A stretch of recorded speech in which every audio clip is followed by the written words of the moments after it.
Good evening, Mayor and members of Council, as well as members of the public, and we have quite a gathering here today in Chambers. Welcome to the Committee of the Whole meeting for January 19th. I'd like to remind everybody that this decision is nothing to do with making decisions, particularly at this meeting. It's for Council to have an opportunity to hear information on the items presented, and then they will come back for further discussion later on. So with that, I'd like to call the meeting to order at 6 o'clock. The first order of the business on our agenda is always the adoption of the agenda, so I'm looking towards Council for motion. Mayor Nagle. I'll move that we approve the agenda. Thank you. All in favor, Council? And that is moved unanimously. And the next up is the adoption of the minutes. Did everybody get an opportunity to read? Yeah. Can I get a motion? Councillor Singh? I'll make a motion to adopt the minutes. Perfect. Thank you. Council? All in favor? Perfect. And that was also voted unanimously. So we're moving into the first part of our agenda tonight, which is delegations. And I'm hoping I get this right. I'd like to call Alex Montiel, Executive Director of Helping Hands Society Cochrane, to the podium to begin your presentation. And please let me know if I didn't get that correct. Welcome. Good night, everyone. Thank you. Montiel, but Montiel. That's fine. Thank you. Can you hear me well? Yeah. Good. I would like to acknowledge the Helping Hands staff, volunteers work on the for the benefit of the people that work, play, drink, live, and work on the land of the Treaty 7 territory, the traditional land of the Yanomami Nakona people of the Chiniki, Bearspot, Goodstoney, and other nations and Métis people that for centuries before us called this land home and have taken care of what we call today Cochrane and Rocky View County. I also would like to thank the member of the council and the mayor for allowing me time to present here today on all the attendance of this session. The reason for our presentation is because we want to showcase to the council and the town what we have done in the past year with the support of this institution. So I would like to start to a brief introduction about Helping Hands. Helping Hands is a not-for-profit organization that have been working in Cochrane and Western Rocky View for more than 20 years, and is a volunteer-driven organization that works for the benefit of vulnerable individuals, families, and seniors in this community. We are very well known for our food security and client-centered programs, but our real mandate is to be an organization that connects volunteers with people that really need that support. Who we serve? We serve those individuals, those families, those seniors that for whatever reason they are in a position of vulnerability and they need that support. How do? We do that support through the amazing job of volunteers that are dedicated and passionate about what they do and they want to bring back to the community. And why we do? Because it matters.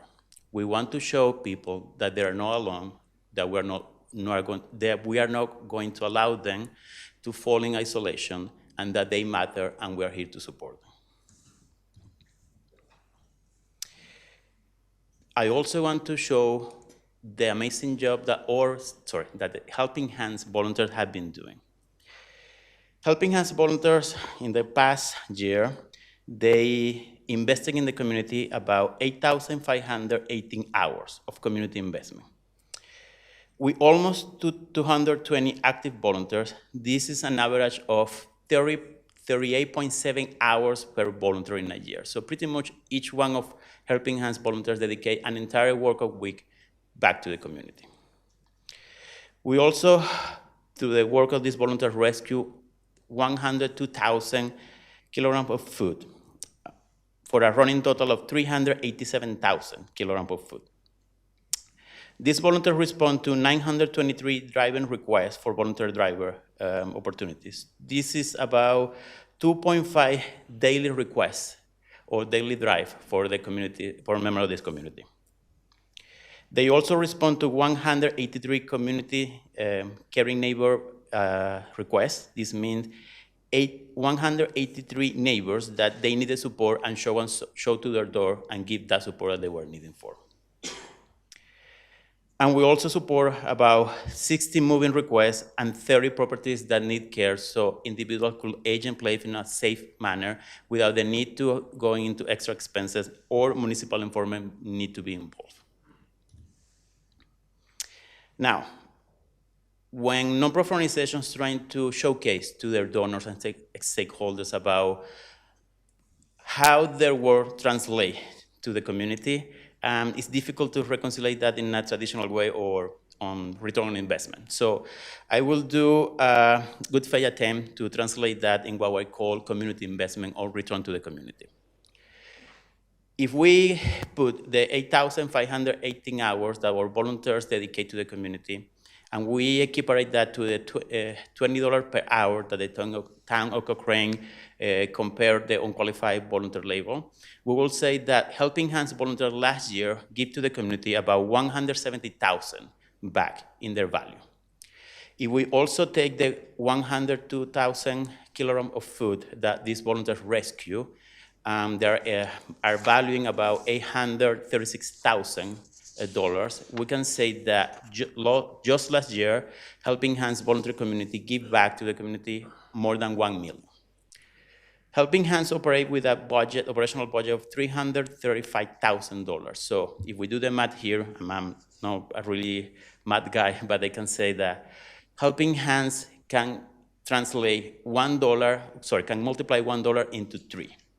So for every dollar that came to our operational budget, we are giving $3 back to the community.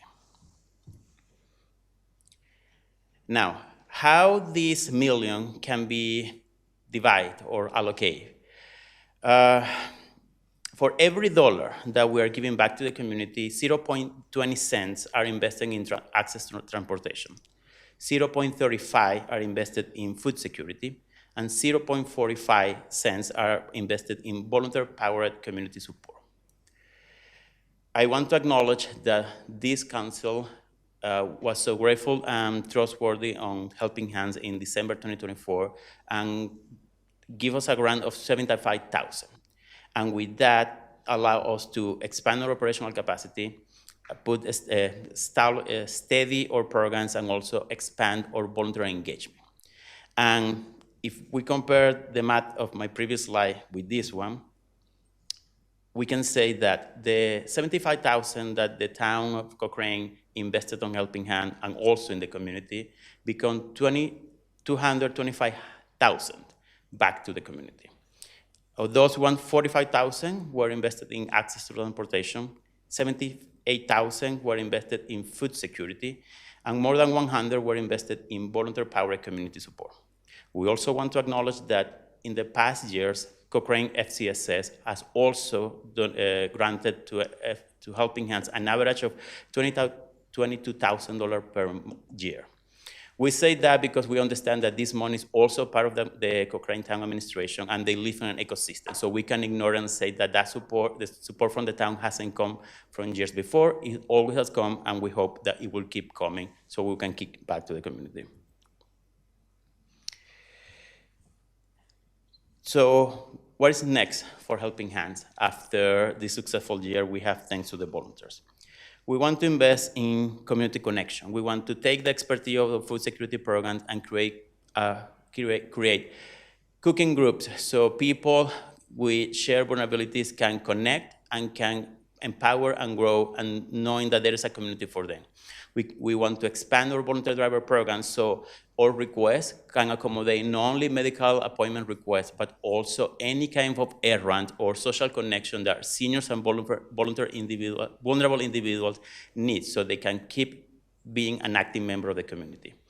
And we also are in conversation with private and public stakeholders to introduce neighbor support, a light housekeeping service for vulnerable seniors in Cochrane, so they can age healthy and with dignity in their houses, and that will avoid extra costs for the public and the private sector. And for that, we are pledging to the administration that they consider continuing their support to Helping Hands. Having a steady and secure support from the administration will allow us to strengthen our programs and to plan accordingly with that. We allow us to have the confidence that we can continue giving back to the community, and will increase the commitment of our volunteers and their dedication so they can support in this and all the areas surrounding Cochrane. And with that, I just want to say thank you so much to this council for that trusting us in the past, and let them know that we are preparing to apply for the community grant, newly created community grant fund, so we can continue receiving your support. Thank you so much. Thank you, Mr. Montiel, for your presentation tonight. It's very informative. Before I open it up to questions, I forgot to say that Councillor McFadden sent in her regrets tonight for tonight's meeting. I keep sometimes forgetting to mention that. So with that, I'll open up to questions from council. Council, any comments or questions for Mr. Montiel? Councillor McDonald? Thank you. Great job. Thank you so much for your presentation tonight. I heard you have 220 on average volunteers. I was wondering how volunteer interest currently in Cochrane is matching your demand for services from your clients. Thank you, Councilwoman. So short answer is we need more volunteers. We have a wonderful and dedicated volunteer base, but the needs on the community keep rising, and our volunteers are doing everything on their power to give back to the community, but we have a finite number of volunteers and an infinite number of requests. So we definitely need to strengthen and enhance our volunteer management resources so we can connect with those people that want to give back to the community, but they don't know where to start. And can you speak to trends in demand? So I recognize Helping Hands is very much frontline organization in Cochrane.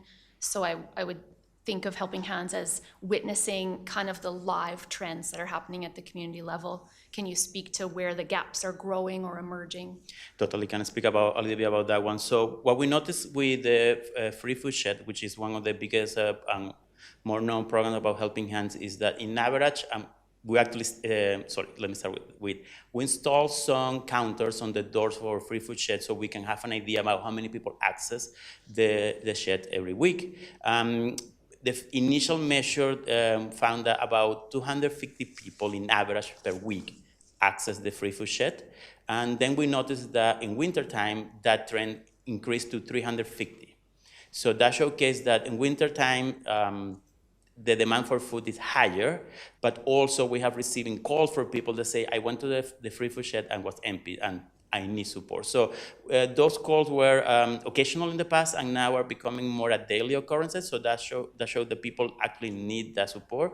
We are receiving referral for other agencies to see if there's anything else we can do in that front. On the terms of the volunteer driver program, this year, 2025, we closed on 923 requests, and the previous year was about 780 requests. So that program alone increased in demand in 50%. That means that more people and more seniors are finding difficulties to move across the town and connecting with other localities, especially for their medical appointments. And if we go to the caring neighbor program, which is a one-on-one support for individuals that have any kind of need to age in place, that also increasing 9%. So across all our programs, we can see that there is a demand and more organizations are connecting with us.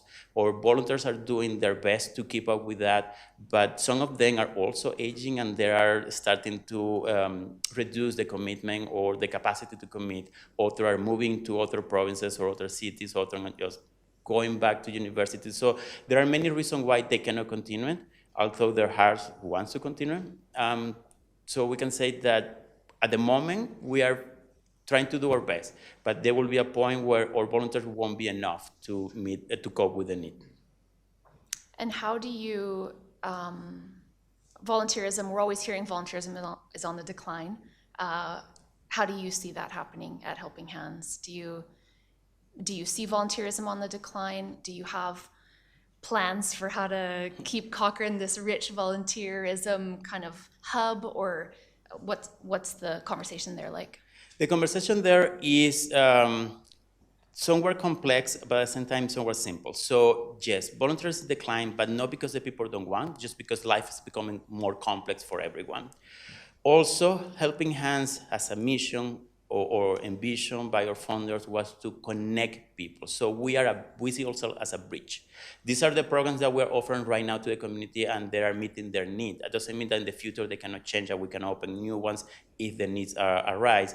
But our main goal is to be able to connect those people with the opportunities that they're looking for. So for us, it's just a strength volunteer program so we can scout and connect with those individuals, let them know about all the good, or the way that they can give back to the community, and even support other organizations so they can create and increase their volunteer programs. So in this ecosystem, we can give back to the community. Great. I want to thank Helping Hands and everyone who's sitting in the gallery today from Helping Hands. What you do is incredible. I think Cochrane should be really proud of it. And I wrote down the notes about the new programs you're looking to add, and those are super exciting. So congratulations on continuing to innovate to fill gaps as well. Thanks for being here.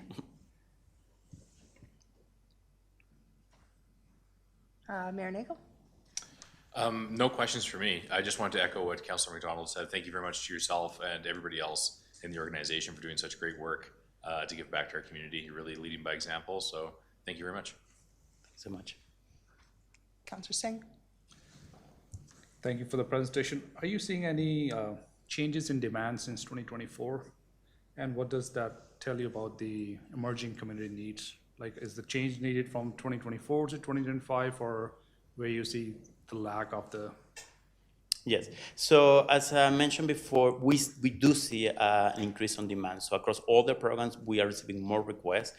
Something that we have noticed is that when it comes to food security, we are receiving requests that are usually not within our scope. So about food hampers or how to accessing more resources to food is something that we definitely notice it. And the volunteer driver program, so people needing to move across town and between communities is a trend that keep coming, and just in the past 6 months, I would say increased 20%. And as Councillor McDonald said, what is the retention? What are you working towards the retention of the volunteers, and more support? Yeah, so we are having a conversation as a thing about that, and we see two potential strategies to work with that. One strategy is, of course, reaching out to more volunteers and engage more people. Cochrane keep growing as a community, so there is an opportunity to bring bring new residents in this fantastic job, but also working with our current volunteers and see where they are on their life journey, see where is preventing them or limiting them to give more to the community and help them to overcome that, or maybe find other volunteer opportunities that work for them. So it's not only about bringing new volunteers, it's also being able to take our current volunteers and make sure that we are doing everything in our power so they can volunteer on their term and do something that fills their heart. Sure, thank you. And good luck with your coldest night of the year. So thank you so much. Councillor Gale? No questions from me. I appreciate you coming in tonight. I just want more of a comment. It's really helpful to see how that funding manifests into real outcomes for the community. So I really appreciate the visualization of that. Thank you for the work you and everyone does, and thank you for sharing. So thank you so much. That may just leave me. I do have a couple questions for you. One, you mentioned about kind of, your next programs about looking at community cooking groups. Is there a community kitchen available in Cochrane for community groups to be able to come together? There is a community kitchen. I apologize if I forget the name of the institution right now. It's a community hall that is very close to our office. Is that the kitchen has been fully renovated recently and has opened. We talked with them, and they are fully supportive of our programs. Also, St. Andrew has a kitchen that they have been sharing with us for many, many years, and we're very thankful for their support. But we see that in the future, maybe Helping Hands will need to build their own community kitchen infrastructure to allow this program and other community-based organizations to also run similar programs there. We noticed that when it comes to community kitchen as a commercial structure in Cochrane, is something that is not readily available, and we would like to see more facilities like that available. Yeah, thank you. I think I know, I think Frank Wells is probably the one, and then I know about St. Andrew's Church, and yeah, grateful that they offer up their space, but I do believe there's probably a bigger want beyond just those two as we look forward to the future. And my next question has to do, I know that council gave kind of a one-time $75,000 allocament for funding. And I know you said that you were reapplying for the community investment grant. Do you mind me asking how much of a grant did you approach the town for to Yes. help? We understand the constraint of the public administration at this time, like cost of life is raising for everyone, so we want to be mindful for that. But we see that the 75,000 that the council approved in 2024 was really helpful for us, give us a strong foundation and a strong core to operate. So we are looking to apply for a similar amount. Okay. Thank you for that information. I do have to say, beyond my couple questions that I had, that, you know, Helping Hands is such a driver. I know that you're one of other groups that help, but if it wasn't for what you do within the community, Cochrane would not be what it is today. So I can't say thank you enough to all the people who put in those hours, whether or not it's shoveling snow, driving somebody, or helping to manage the food sheds. It is very much appreciated, and you do make Cochrane what makes Cochrane so special today. So thank you for that presentation, and we'll look forward to see what you bring in 2026 and beyond. Thank you so much, everyone. Thank you. After our delegation, we get to move into our number of business items. So up first is going to be item 5A in the business portfolio, which I'd like to invite Ms. Ambrose, up Director, Parks and Active Living, to discuss the Bow River strategy for all of us. All right. And maybe we'll just give 2 seconds in case everybody wants to clear up. For sure. You're welcome to stay, of course, as well.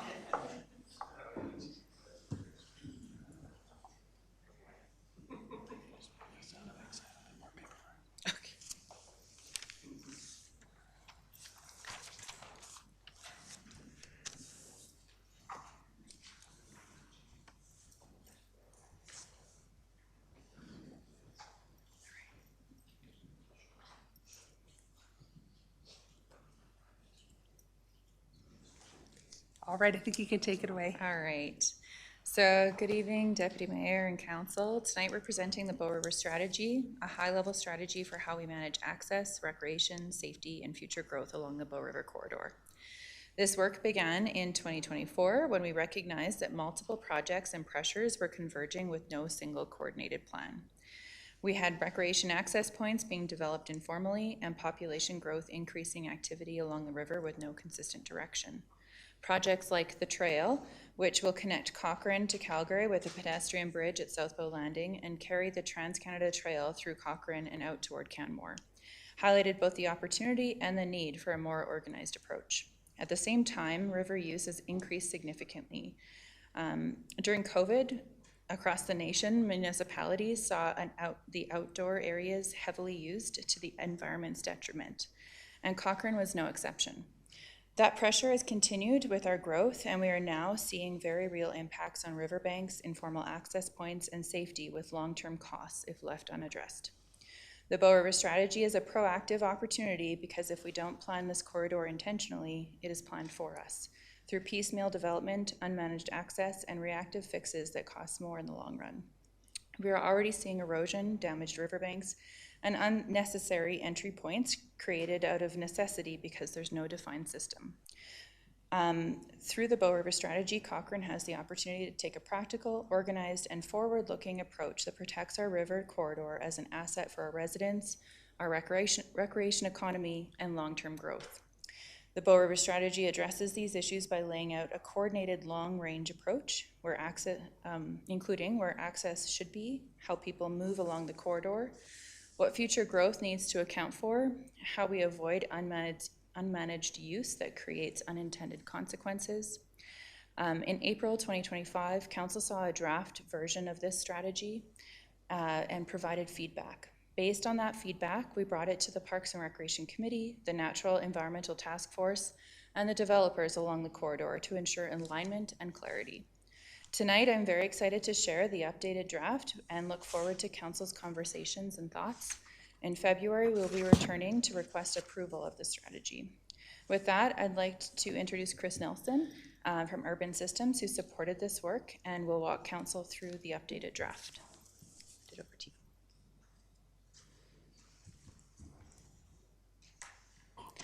Good evening, Deputy Mayor, members of council. Thanks for having us tonight to present the outcomes of the draft Bow River strategy. Oh, jumping ahead already. Before we get too far, I just wanted to take a second to recognize Lee Giddens. Lee Giddens was the project leader for this at the beginning when this got off the ground, working with town administration. It's been a great project to work on, and super excited to share the outcomes of that. During the last update to council, and now Lee welcomed her second son into the world, Henry, and so she's not here to be able to be here tonight to do this presentation, so I get the privilege to do that with council. So what is the Bow River strategy? The Bow River corridor is one of Cochrane's most pressured natural assets, but is facing growing pressure. As the town's population increases and recreational uses expand, segments of the riverfront are experiencing strain. With limited infrastructure and fragmented management, the town is at risk of unintentionally harming the very qualities that make this space so special. Right now, decisions are happening in isolation without coordinated approach needing to protect and elevate the corridor. The Bow River strategy is a unified vision to guide thoughtful, sustainable growth while safeguarding the corridor's most sensitive and valuable features. The strategy is a guiding document intended to inform town policy, future investment decisions, and shape how we interface with the riverfront. It provides a clear and collective vision for Cochrane's aspirations for the corridor, shaped through meaningful input from residents, user groups, and community stakeholders. Similar to what the strategy is, we also want to share what the strategy is not. The strategy is the initial step, one grounded in extensive engagement and diversity of perspectives, but by no means is it the final answer or a prescriptive policy document. Instead, it creates a collective vision that will support future decision-making as elements related to the river corridor move forward to council for consideration and ultimately implementation. What is the strategy trying to achieve? The Bow River strategy sets out to achieve a series of clear interconnected goals that reflect the community's priorities. It emphasizes a collaborative approach to planning and implementation, ensuring projects are phased, coordinated, and supported by a wide range of partners. At its core, the strategy is about protecting the natural environment through strong stewardship while also recognizing the river corridor's role in shaping local identity and supporting economic development. This version of the strategy reflects extensive research, community engagement, and collaboration. And we're now at a key moment in the process. Today's presentation is an opportunity for council to review the draft, ask questions, and provide feedback. Following today's discussion, we will refine the document based on council's input and intend on returning in early February with a final draft for consideration and approval. Our goal is to ensure the strategy is not only visionary, but practical and aligned with Cochrane's priorities. We're going to spend the next few slides just going through the tips of the waves, I suppose, of the strategy and just sharing some of the content and what we're trying to achieve with that. So what do we mean by the corridor? You can see visually here with the hatched area, dotted lines of what the area that we're talking about. The corridor encompasses the Bow River from the town's west to east boundary. For the purpose of the study and review, a 200 meter offset from the river defines the corridor to ensure transition zones that interface with and impact the river corridor were considered through the strategy. The corridor serves as a primary physical connection through Cochrane, a vital source of water, a sanctuary for wildlife, and a hub for activity. Beyond this, it is the keeper of historical and cultural stories and a setting to support community connection for generations to come. Obviously, with any strategy, any kind of work that's done, understanding the context is critically important. To ground the strategy in both current conditions and future potential, we began with comprehensive data collection across distinct areas along the corridor. This included a river access impact study, an environmental review examining recreational use, ecological sensitivity, species at risk, and impacts of informal access points. Also did a comprehensive policy and background review, which helped us understand how existing town and provincial plans like Envision Cochrane 2050 recognize the importance of the river, but also reveal gaps in connectivity, infrastructure, and environmental protection. Additionally, a market opportunity scan assessed how the corridor could support economic growth while maintaining its natural character. Together, these insights provide foundation for for a strategy that is grounded in evidence, responsive to market and community needs, and focused on long-term sustainable impact. To build a clear and community-driven vision for the Bow River Corridor, we paired engagement for the strategy with the Parks, Culture, and Active Living Master Plan. This helped us reduce engagement fatigue and ensured a cohesive experience for residents. Through the public engagement process, over 2,000 participants were reached.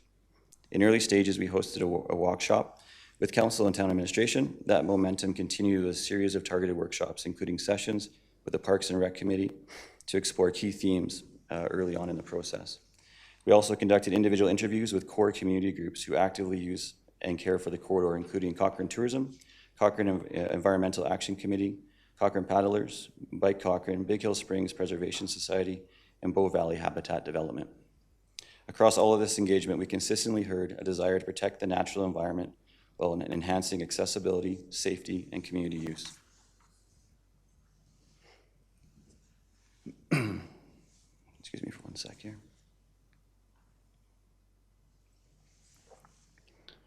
The vision for the Bow River Corridor and for this strategy as a whole is deeply connected to the guiding principles.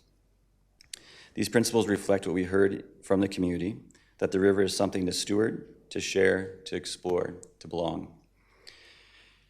They represent our collective aspirations for how the corridor should function, feel, and evolve over time. But more importantly, they don't just live in the front of the document. They're woven throughout. Every recommendation, priority, and action in this strategy is built from these principles, supported by engagement feedback and grounded in the data we gathered through the environmental assessment, policy and market reviews, and site analysis. One of the guiding principles you'll see on the screen here is create something special, be bold. We recognize that the strategy has some bold opportunities for council to grapple with. Ultimately, the town is the stewards of the river corridor, and some tough decisions will need to be made to protect what is special with the corridor and to advance some new opportunities. To guide future planning and investment, the corridor has been organized into 5 different distinct character typologies that you can see on the screen here. These typologies were shaped by community input, site-specific conditions, and research on the context, challenges, and opportunities along the riverfront. Some appear multiple times along the corridor to reflect reoccurring landscapes or uses, while others are more targeted based on unique function and potential. These different typologies emphasize the current and potential diversity of experiences that could be achieved along the riverfront and are achieved currently. As you walk along this corridor, there's many different experiences that you can have with the different typologies that we'll get into a little bit here.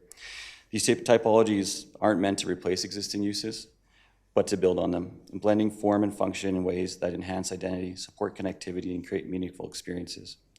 Importantly, the strategy provides a detailed breakdown for each typology, including key risks, bold opportunities, and general recommendations.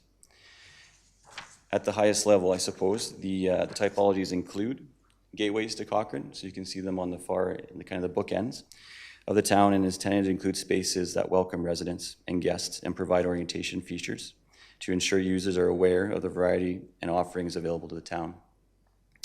Another typology is called rugged and wild, and this typology reflects the natural landscape in these areas, plays a key role in shaping the identity of the town, and have a significant environmental sensitivity within these areas, offering unique opportunities for stewardship and conservation.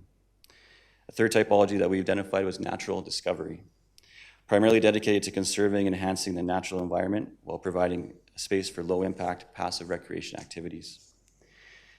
The fourth typology is called gather and play, and these spaces are seen as vibrant gathering spaces for recreation, arts, and cultural activities.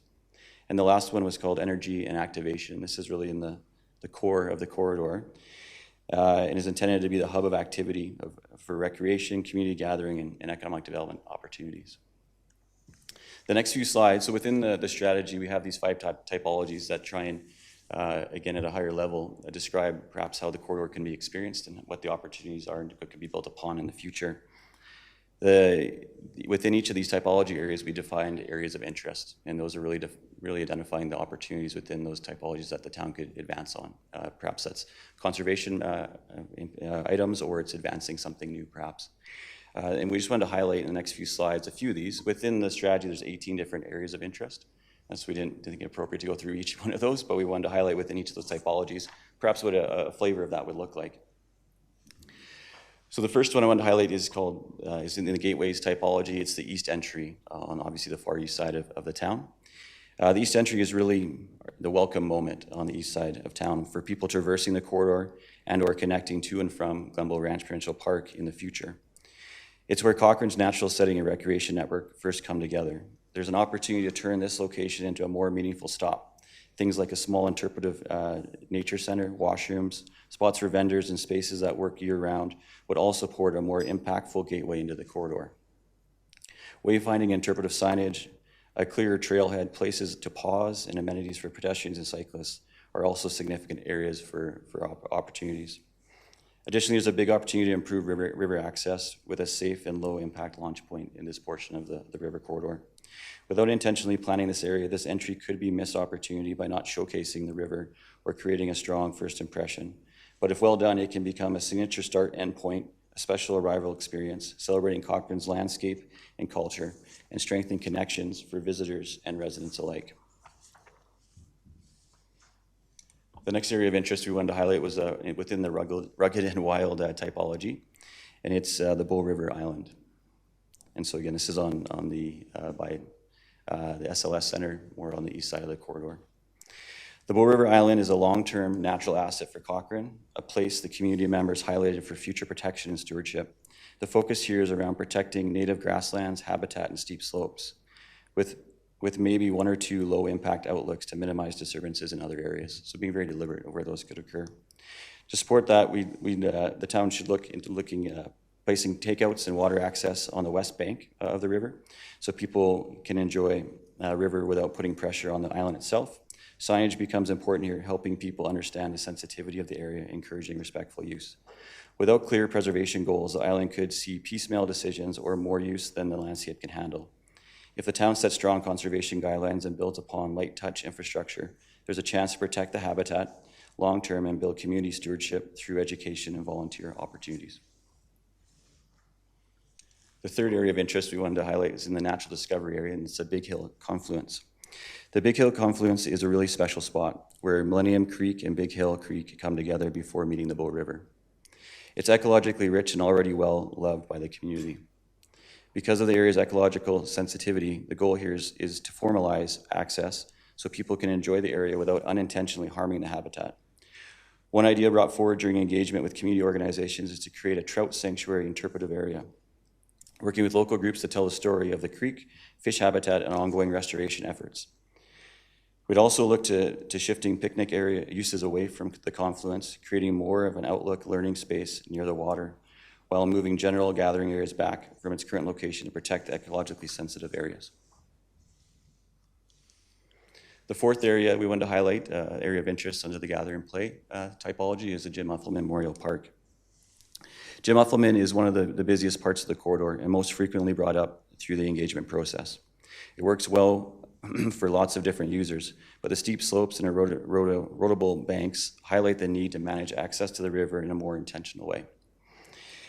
One of the recommended initiatives here is adding a naturalized barrier along the top of the slope. This helps keep people safe and prevents the informal river access that's been accelerating the erosion. This could be balanced by designating one or two spots where unleashed dog access to the river is allowed, clearly signed, so everyone knows and to expect pets within those areas. The area could benefit from better trailhead and wayfinding signage, including guidance on alternative routes into downtown to connect users and visitors to local businesses and amenities. Small improvements like more dog waste bin stations, bins to help keep the space clean and support good etiquette among all users. Longer term, supporting additional off-leash parks around town with water features where possible can help alleviate pressure on this stretch of the river as Cochrane grows. And this was something that was identified in a number of the different areas, just having more of that strategic oversight across the town for off-leash dog areas. Without these updates, we're at risk environmental degradation, safety issues, and growing conflicts between users. But with thoughtful design and programming, this area can keep thriving as a welcoming multi-use destination for everybody. And then the last one we wanted to highlight here is the River Avenue Bridge, which is identified within the energy and activation typology.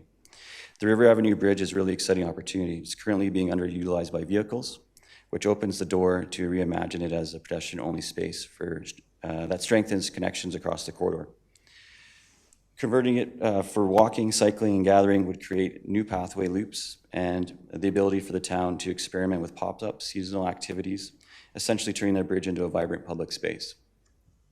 There's a big opportunity to partner with art groups and local businesses, buskers, musicians, markets, pop-ups, pop-up dining, shared meals, or even open-air art installations, all of which were key recommendations brought up during community engagement.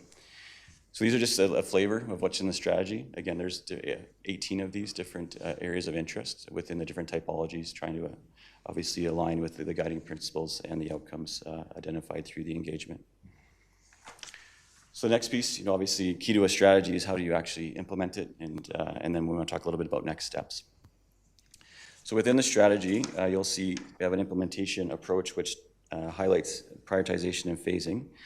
The Bow River strategy is built around a bold long-term vision, but we also recognize implementation takes time, resources, and collaboration.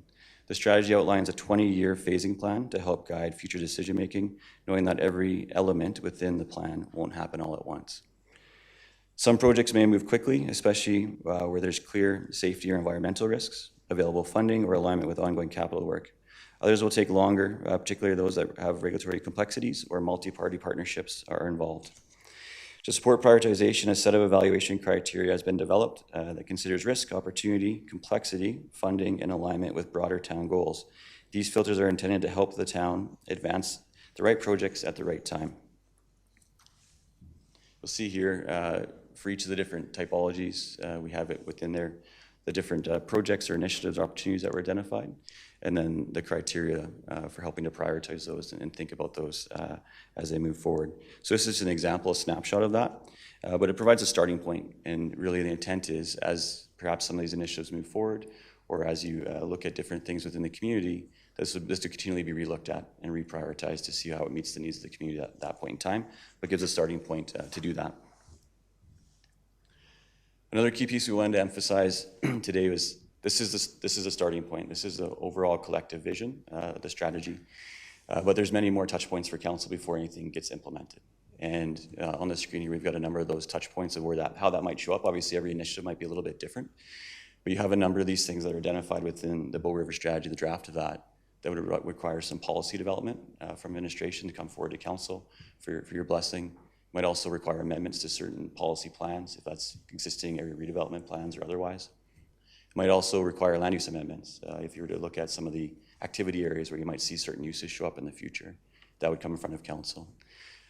If there's any partnerships that are being pursued, obviously that would be a conversation with council of how that could look and feel, and it'd be another touch point. And then anything that requires funding, obviously if it's pursuing grants or other funding sources, or if it's coming to council looking to put that within your capital budget, that would require, again, a touch point. So just trying to highlight here that there's many different layers to this as you get moving that would require council's input and say on that before you get to implementation. And then obviously the monitoring and adaptation of that, which would reinform the strategy in the future updates, recognizing this is a living document and things will keep changing. And just a quick couple notes on monitoring as you move forward, but it's important to track progress and ensure accountability over the 20-year implementation of the Bow River strategy. We've identified a series of key indicators that reflect both tangible actions and broader community outcomes. These indicators are intended to help the town measure success, adapt approach over time, and remain aligned with the strategy's vision and guiding principles. And so there's a number of ways to do that throughout the annual process to see how that strategy is being implemented. And then we just wanted to highlight a few updates that occurred since we last met with council. And this is based on the council feedback, meeting with the other groups that Ms. Ambrose mentioned earlier. But there's some reorganization of the strategy that we did just to create a little bit more clarity and some new subsections just to emphasize some of the key points, like what is the strategy, what is it not, just again to make sure that we're uber clear on what that is. Also added some additional maps, and again, just to try and create a little bit more clarity. Obviously a map's a little bit simpler sometimes to digest and understand, and so being able to pick that up as different viewers, that perhaps makes it a bit more digestible. We clarified community groups that were involved in engagements, just trying to be clear on those that were engaged throughout the process. Additional details for implementation and future studies, so again, some perhaps next steps and how you can continue to advance this work.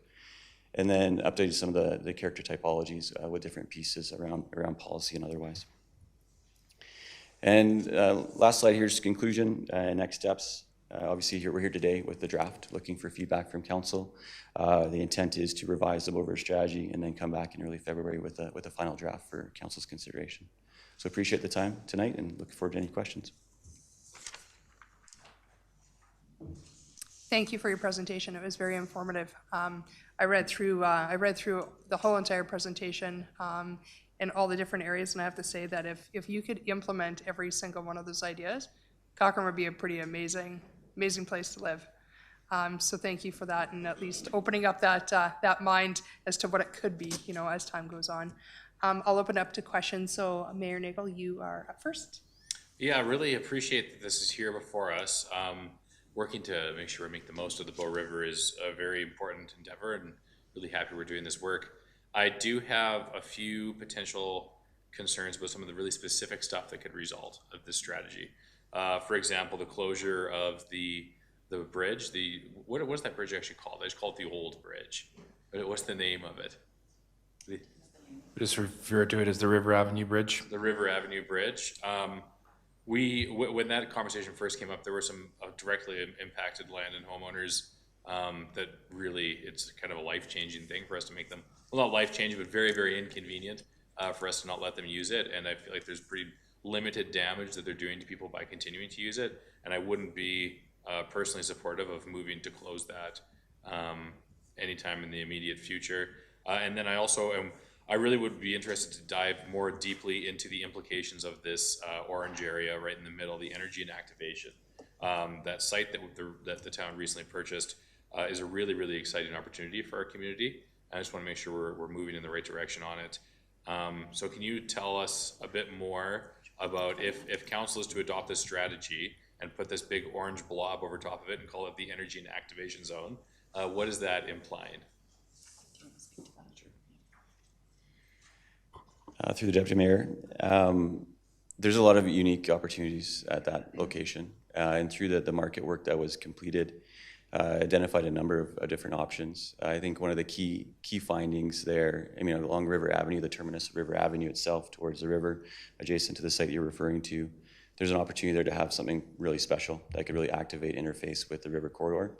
There's also opportunities for different types of housing potentially.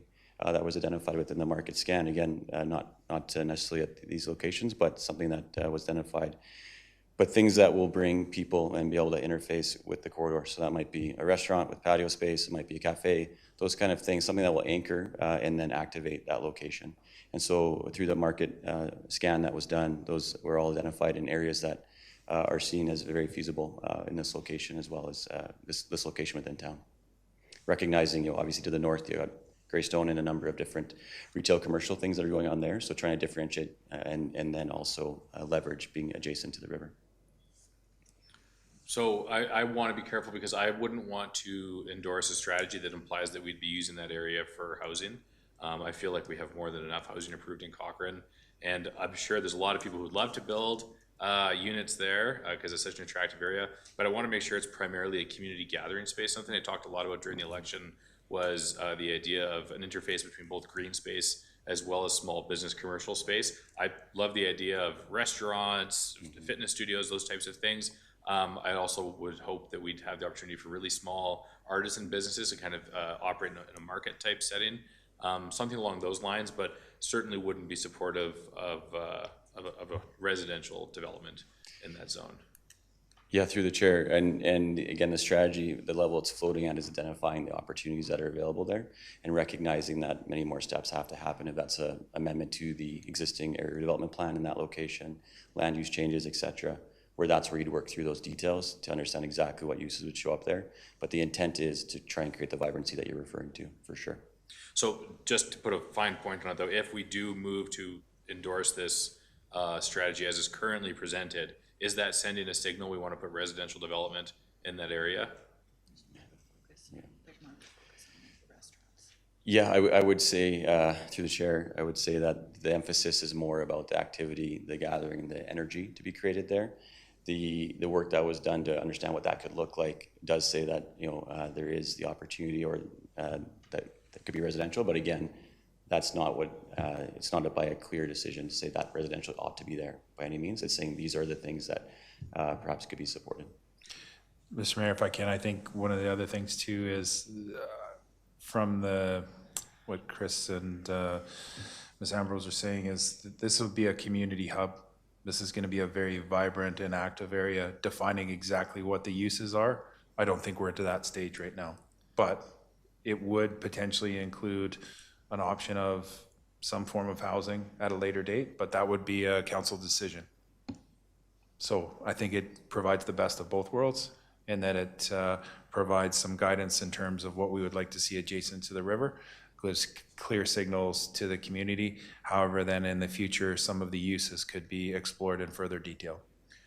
So from my perspective, and I'm obviously interested in hearing what council thinks about it, I'd like to go the opposite direction. I'd like to send a clear message that we're not leaving residential development as an option, that we're sending a clear message with this strategy that's going to be primarily a community gathering space. And there can be some commercial activity in there which would generate economic opportunity, but I would personally love if the strategy clearly says we're not building multifamily or single attached or duplexes or anything in that central area. Councillor Wilson? Thank you. I'm sitting here trying to get my head around what we're doing too, and I have no initial opinion on this other than it looks like it was a lot of work, and there's a whole lot of pages in here, and it does look good to me. Just to help me understand it a little better, I guess I would think that it's a planning exercise, if I understand it right, and it's as we urbanize and become a city essentially. This is the way that we're going to shape our river area and adjacent banks to it. And so my mind automatically drifts to this must be an exercise that Calgary's engaged itself in probably a long time ago. And if it's not too big of a question to ask, I don't know what your experience is, Chris, but as Calgary has done this same thing too, could you compare and contrast how we're going about what we're doing here and what Calgary's done in the past and what we can learn about it? That's the best way for me to think about what we're doing with our Bow River versus what they've done with theirs.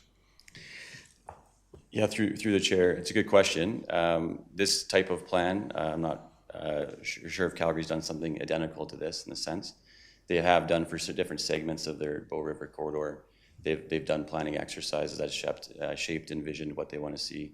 East Village would be a really good example of that, where they've done extensive work along the river corridor and remediated along that and made it quite an activated area within their jurisdiction. There's other communities across Western Canada that have done exercises like this to set a vision for the corridor and how it interfaces with different development along the corridor. And so I think through recognition with administration, there's going to be increased pressure along this corridor as Cochrane continues to grow. And you're experiencing some of that now with some of the areas that we've identified where you're seeing some environmental degradation or otherwise. And then there's also major opportunities with some lands that can redevelop or provide different uses along the corridor. So the intent of this kind of strategy is to set that collective vision so that you can make good decisions as council, as a town, as these things come in front of you long term, and also take a more proactive approach to that. Okay, thank you. The only other thought that I have right now is what the mayor was just bringing up about the orange spot there, the energy and activation area. He has a compelling argument, and I generally agree completely with I have a similar vision to Mayor Nagel for that area. Is this, as the CAO just said, is this plan too broad to initiate any steps like that, or is that a relevant comment that we can start dialing in what we want to see in the future there on that orange site? I heard two competing arguments there, and I just wondering if you could follow up on that. I might take that through the chair to Councillor Wilson. I'm just reviewing the strategy itself just to make sure that I'm fully understanding where housing may have been listed.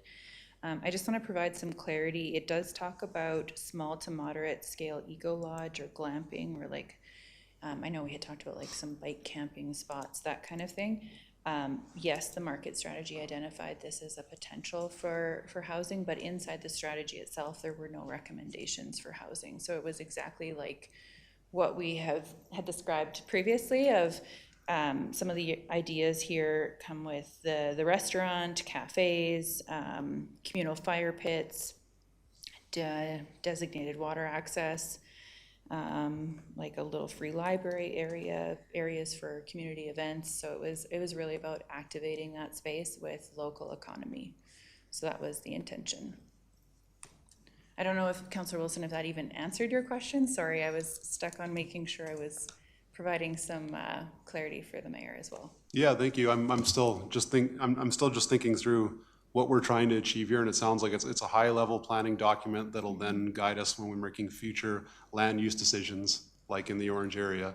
And so I believe what I just heard is that we're future councils are free to do what they want to do for land use in that orange zone. And whatever way we go with this planning exercise, it's not going to have a lot of bearing on it, I think is what I just heard. Absolutely, it is like that 30,000 foot strategy, right? It's the guiding kind of vision of what the corridor could look like. So if future council wants to come and develop this space, they would come to this document and kind of get that overarching vision so that the corridor is planned cohesively.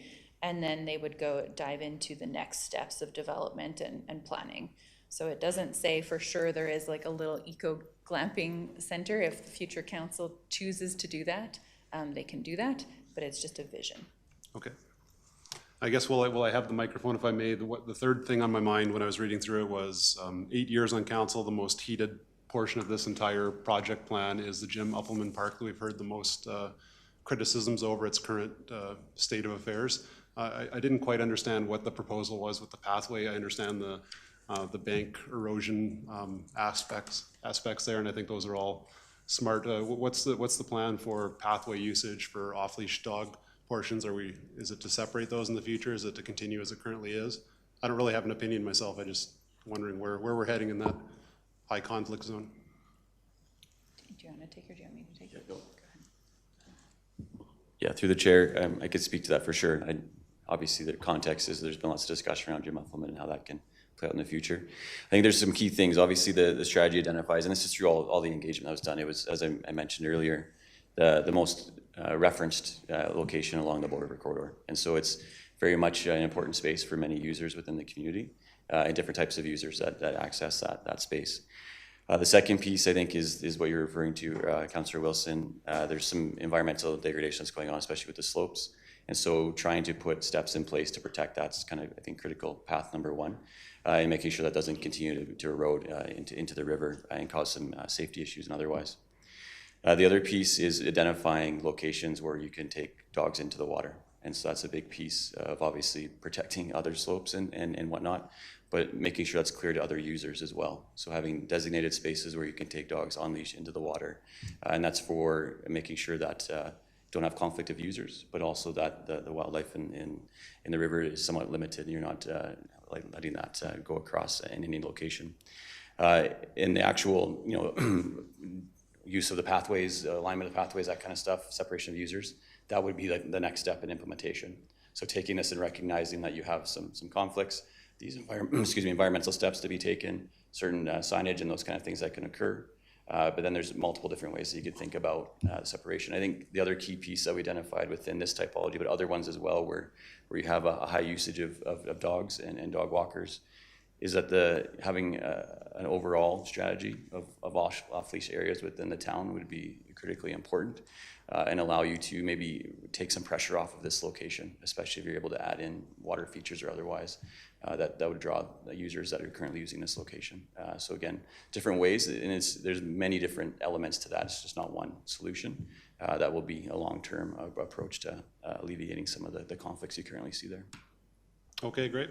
And so given all that, on the next regular council meeting, we'll be voting if this is a high-level vision that's generally supported by Cochrane. That's a step. That's where we are right now, and that's what we're discussing today. That's correct. Okay. Thanks. Appreciate it. Thanks for the answers. Councillor Kell? I noticed everything ranking-wise is classified by the typology, but using the strategy's criteria, are there any actions that stick out to you as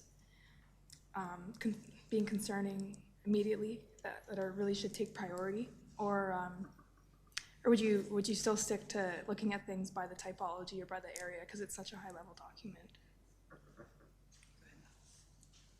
Yeah, through the chair, that's a really good question. Definitely wouldn't look at it by typology. I would look at it through the criteria lenses, and especially the ones that have environmental or safety risks. Those would be ones that we've identified that would be a higher priority, maybe shorter term. obviously there's limitations of how much you can do, and so it's looking at each of those and comparing them relatively of where best and most effectively you can move them forward. And so obviously the one in Jim Uffelman's a good example. There's some other ones with some highly sensitive areas of trying to get rid of some informal trails, better signage, those kind of things, and monitoring just where areas are maybe impacting the habitat along the corridor and otherwise. And so those would be perhaps some fairly quick, simple wins, hopefully, but will just require some long-term monitoring and recognition. So when you're looking at the plan or strategy, you'd be looking more at the criteria and how that pulls some of those things to the top opposed to typology. Okay, thank you. Councillor Singh? Thank you. Do you know how this strategy helped manage crowding, safety, and conflict between different user groups? Yeah, through the chair. So the strategy would identify where that's occurring and where maybe some opportunities to alleviate some of that pressure might exist. And some of it might be as simple as signage and education. Some of it might require separation of users and otherwise. And so that would be kind of the next step in implementation, is looking at, okay, we recognize this is an area that needs some focus. Here's some opportunities to identify through the strategy. Now let's take that forward to either if it's policy work or if it is design work in implementation. So there's, obviously along the corridor that we're talking about, Jim Uffelman, that would be one that sees some of that feedback through engagement and a number of efforts the town's done over the years that shows that there's conflicts there of different users, but there'd be other locations where you'll see some of that as well. Can you talk about that, the west, like the gateway, I believe? What are we envisioning, like benches, washrooms, or? Yeah, sure. So both gateways, obviously right now, there's opportunities to connect those, on the east side to eventually connect that to Glenbowl Ranch Provincial Park, a major natural asset in the region.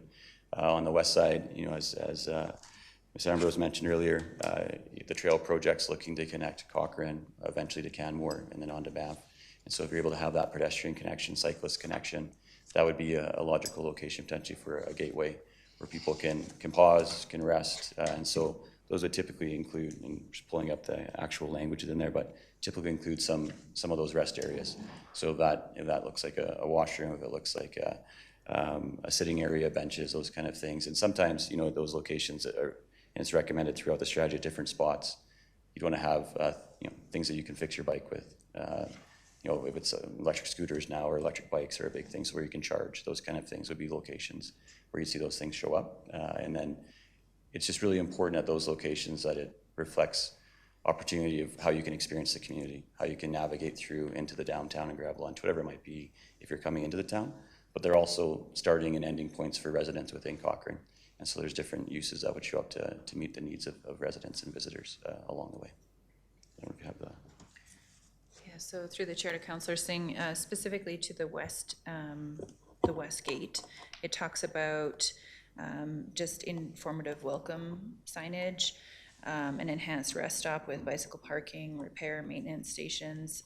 If a washroom was deemed needed there, that would be an opportunity that we could be looking at on that west entrance. Consideration for shade and wind protection. So those are some of the west entrance sides. So will the expansion of the Ghost Dam affect this strategy?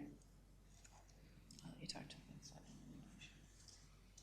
to Through the chair, at the high level, I would suggest not. Obviously, it's something to be aware of. And as the province was going through that work, obviously, there was lots of consideration in town of how that would impact the community. Anytime you're doing any kind of design work, planning work, you'd be taking in any kind of considerations related to the flood levels and otherwise. Now, as you venture west from Cochrane west, then obviously recognizing how people will navigate that'll be important for the trail and the trail team to be thinking about for sure with that project. Sure. And the final one, if you have to sum it up, what is the single most important thing council needs to get right to ensure the Bow River strategy is successful over the long term? through the chair to Councillor Singh. I would say success of the Bow River strategy. It is outlined in the strategy of how administration would be continuing to report back to council how we're gonna implement it into all of our planning and our, like, strategic planning for future councils. It is, you know, kind of thinking about that 20 years out. So identifying resources as administration brings it forward, making sure that it's part of the capital project conversation. But those are all conversations as they're happening, but definitely the reporting back to council on how we've been able to meet the strategy outlined. Thank you. Councillor Singh, if I can just add to that as well, I think the biggest success of this is us being very intentional and focusing on that 200-meter corridor and having a plan for it. I think Cochrane is a tremendous fortune, or good fortune, to be adjacent to the river. And we have created a series of pathways and networks within that, but we really haven't been intentional and had a formalized plan that over the next 20 to 30 years, we can go back and build something even more special. It's an amazing area adjacent to the river, but we can make it even better by being very intentional and having a plan in specific areas. I know we're working with the developers on the eastern portion of the plan. They have some great ideas. It also gives them, it signals to them what the expectations around the community might be. So I think this is some very special work and transformational for the future of the community. So hopefully that provides a little bit more context. Thank you. Councillor McDonald? Most of my questions have been answered around the bench already. Particularly, I was interested in the East Gateway. That was a novel concept when I went through the strategy. Really curious about what that looks like. And then, of course, the dog park, which we know is a real treasure for Cochranites. But mostly, I just want to say it felt like a really sensitive approach to something we all really, really love. It's sensitive environmentally, but it's also sensitive to all the emotions that we bring to any conversation about the bow. I thought your typologies, I could see Cochranites in them. It really felt like home to me. And I really appreciated that rugged and wild and natural discovery were woven all through the corridor. I think that really, really matters. And I saw the balance of conservation and preservation kind of being juggled all across the strategy. And overall, I was just really impressed with it.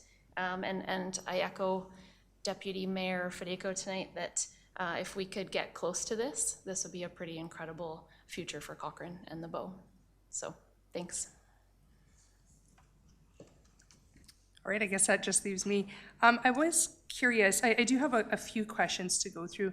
I know that it was said that it wasn't recommended necessarily to look at like a full-time market space, and I know that at one point I think that there were some people running that might have kind of looked towards having an all year round market. I was just kind of wondering why that maybe wasn't suggested for that area.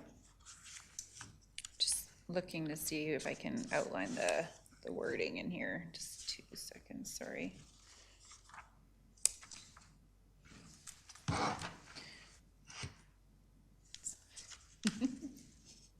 Okay.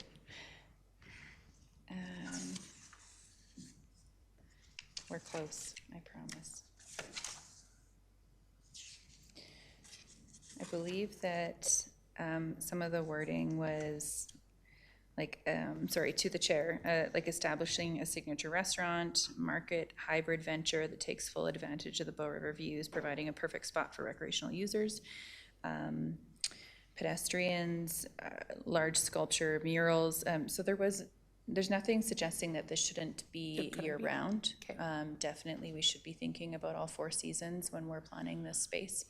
And it is really emphasizing making sure that we're valuing our local economy as well. So whatever is in that space, we're thinking about our vendors or our markets and making sure that we're prioritizing local economy.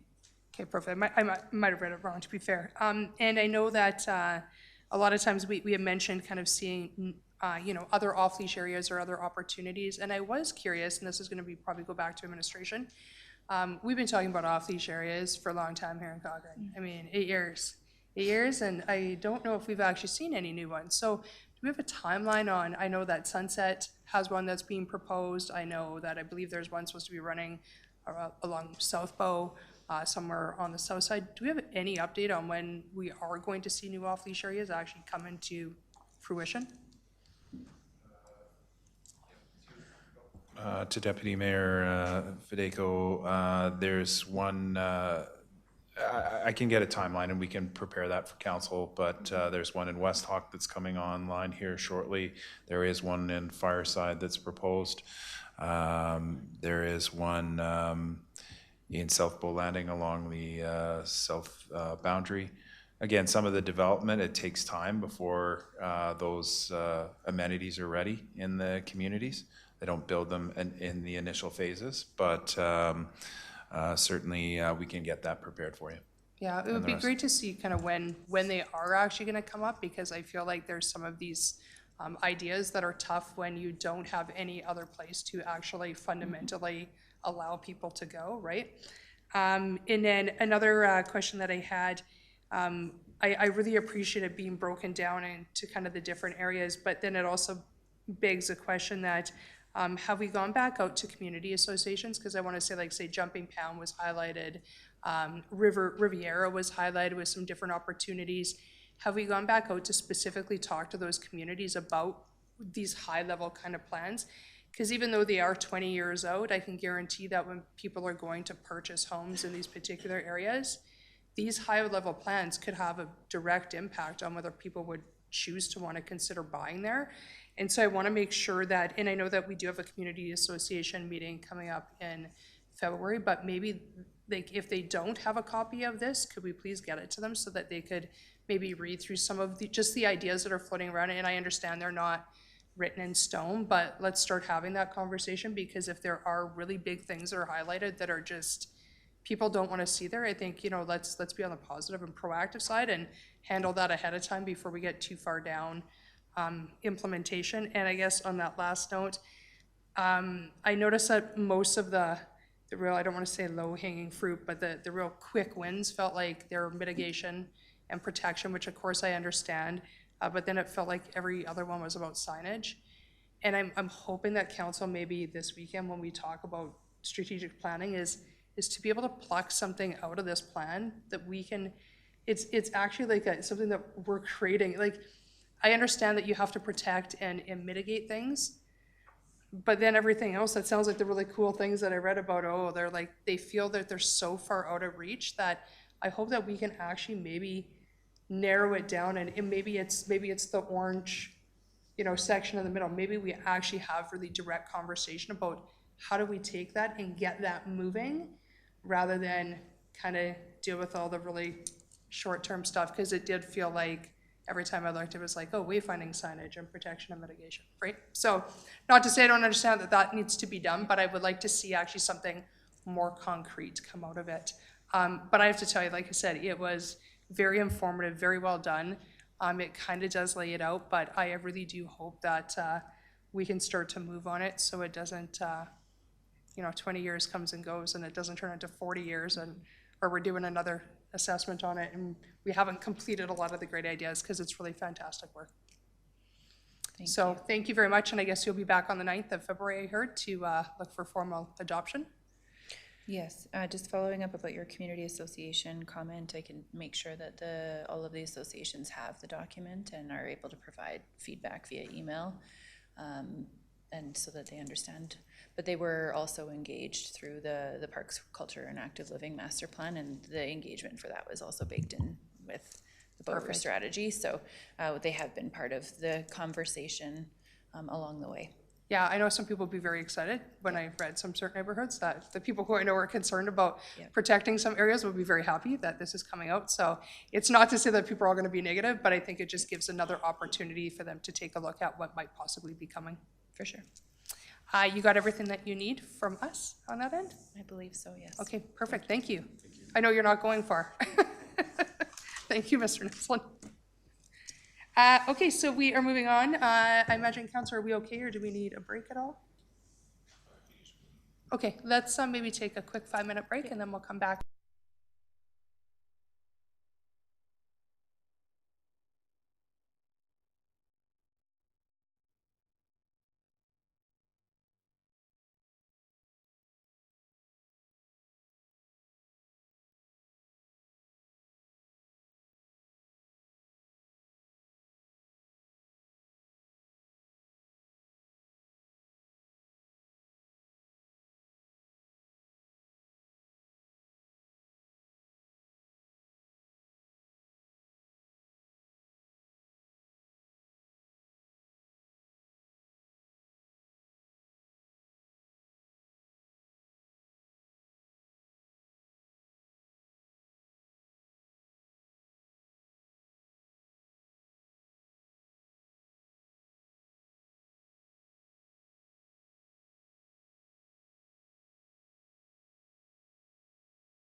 Okay, perfect, council. We are back in session. Thank you, everybody, for being patient with us. We are moving on to item 5B. Ms. Ambrose is back up with us, and this is to discuss the library planning project and get an update on where we are. So thank you very much. I'll let you go ahead. Right. Hello again. This evening, the library planning and feasibility study, is being presented, just a project update. So the library planning and feasibility study was initiated in June 2025 in response to both rapid community growth and the increasing role that modern libraries play as community hubs for learning, programs, connection, and culture. The current facility is not sized to meet Cochrane's long-term needs, and this work is intended to help us understand those needs and plan for them responsibly. Yesterday, Council and the Library Board participated in a facilitated visioning workshop with Kieran from FBM Architecture to explore the future of the library services in Cochrane. Tonight, Kieran will lead the public portion of that visioning session and provide an update on the project. And I'll hand it over to him. Thank you very much. It's a pleasure to be here, Your Worship, honorable councillors and staff. Thank you very much for this opportunity to provide an update. In the time we have today, I'll walk through an update on the process. I'm realizing there are, Your Worship, new and councillors, some new councillors. Obviously, provide an update and the timeline for this project. Provide some quick update on the engagement that we've had to date that has been quite robust starting in June. And then through to the stage where we're at now, where we're assembling and assimilating all of that feedback into the next steps of identifying the criteria that best suits finding the appropriate site for the library. So we'll talk a little bit about that criteria and then talk about the next steps in the process. So to this point in time, we're sort of more in the, I would say, still the research, gathering, identifying stage, and you'll see that in our process diagram. And then we'll go into the creative sides. I am not an architect, I'm the planning lead and a partner, but I leave the drawing to those much more skilled than myself. So our timeline for this project, again, starting in that June period when this commenced, and then over the period of July to December, we've had community engagement, a number of community engagement, stakeholder conversations with other internal stakeholders, external stakeholders. We've also been evaluating and looking at a number of potential site options and location criteria, which we'll talk about. And over this next period, that's got us to where we are to this point. And then in the next steps through that January to July are when we start to crystallize the vision, identify the site, develop what we're calling a future-ready vision, and then also looking at those operational attributes that are going to be important to it, as well as the funding sources, both for the municipality, but also in other creative potential measures for stability of the facility, knowing that it's not, libraries now aren't just single-purpose buildings. They have significant components and value to others. And hearing Helping Hands earlier and the question about the community kitchen, the alarm bells go off as well, because part of the libraries and those facilities that we work with involve some of those community amenities as well. And then even the previous presentation about the Bow River, the elements of art, culture, nature, there is a connection between this project and the last two. So our process when we engage in something of this nature, it starts with that research, as you can see in the diagram, but it also ends with research. And I guess I would say it never actually ends. When we look at a project, we use what we've built to continue the research as we go through things. And the best example is the Halifax Central Library. Again, a lot of research went into the development and design and ultimately the success of that building. But 10 years on now, we continue to use that as a research tool for us to understand what worked, what didn't, how the community embraced it, what did we learn from engagement, from operational components.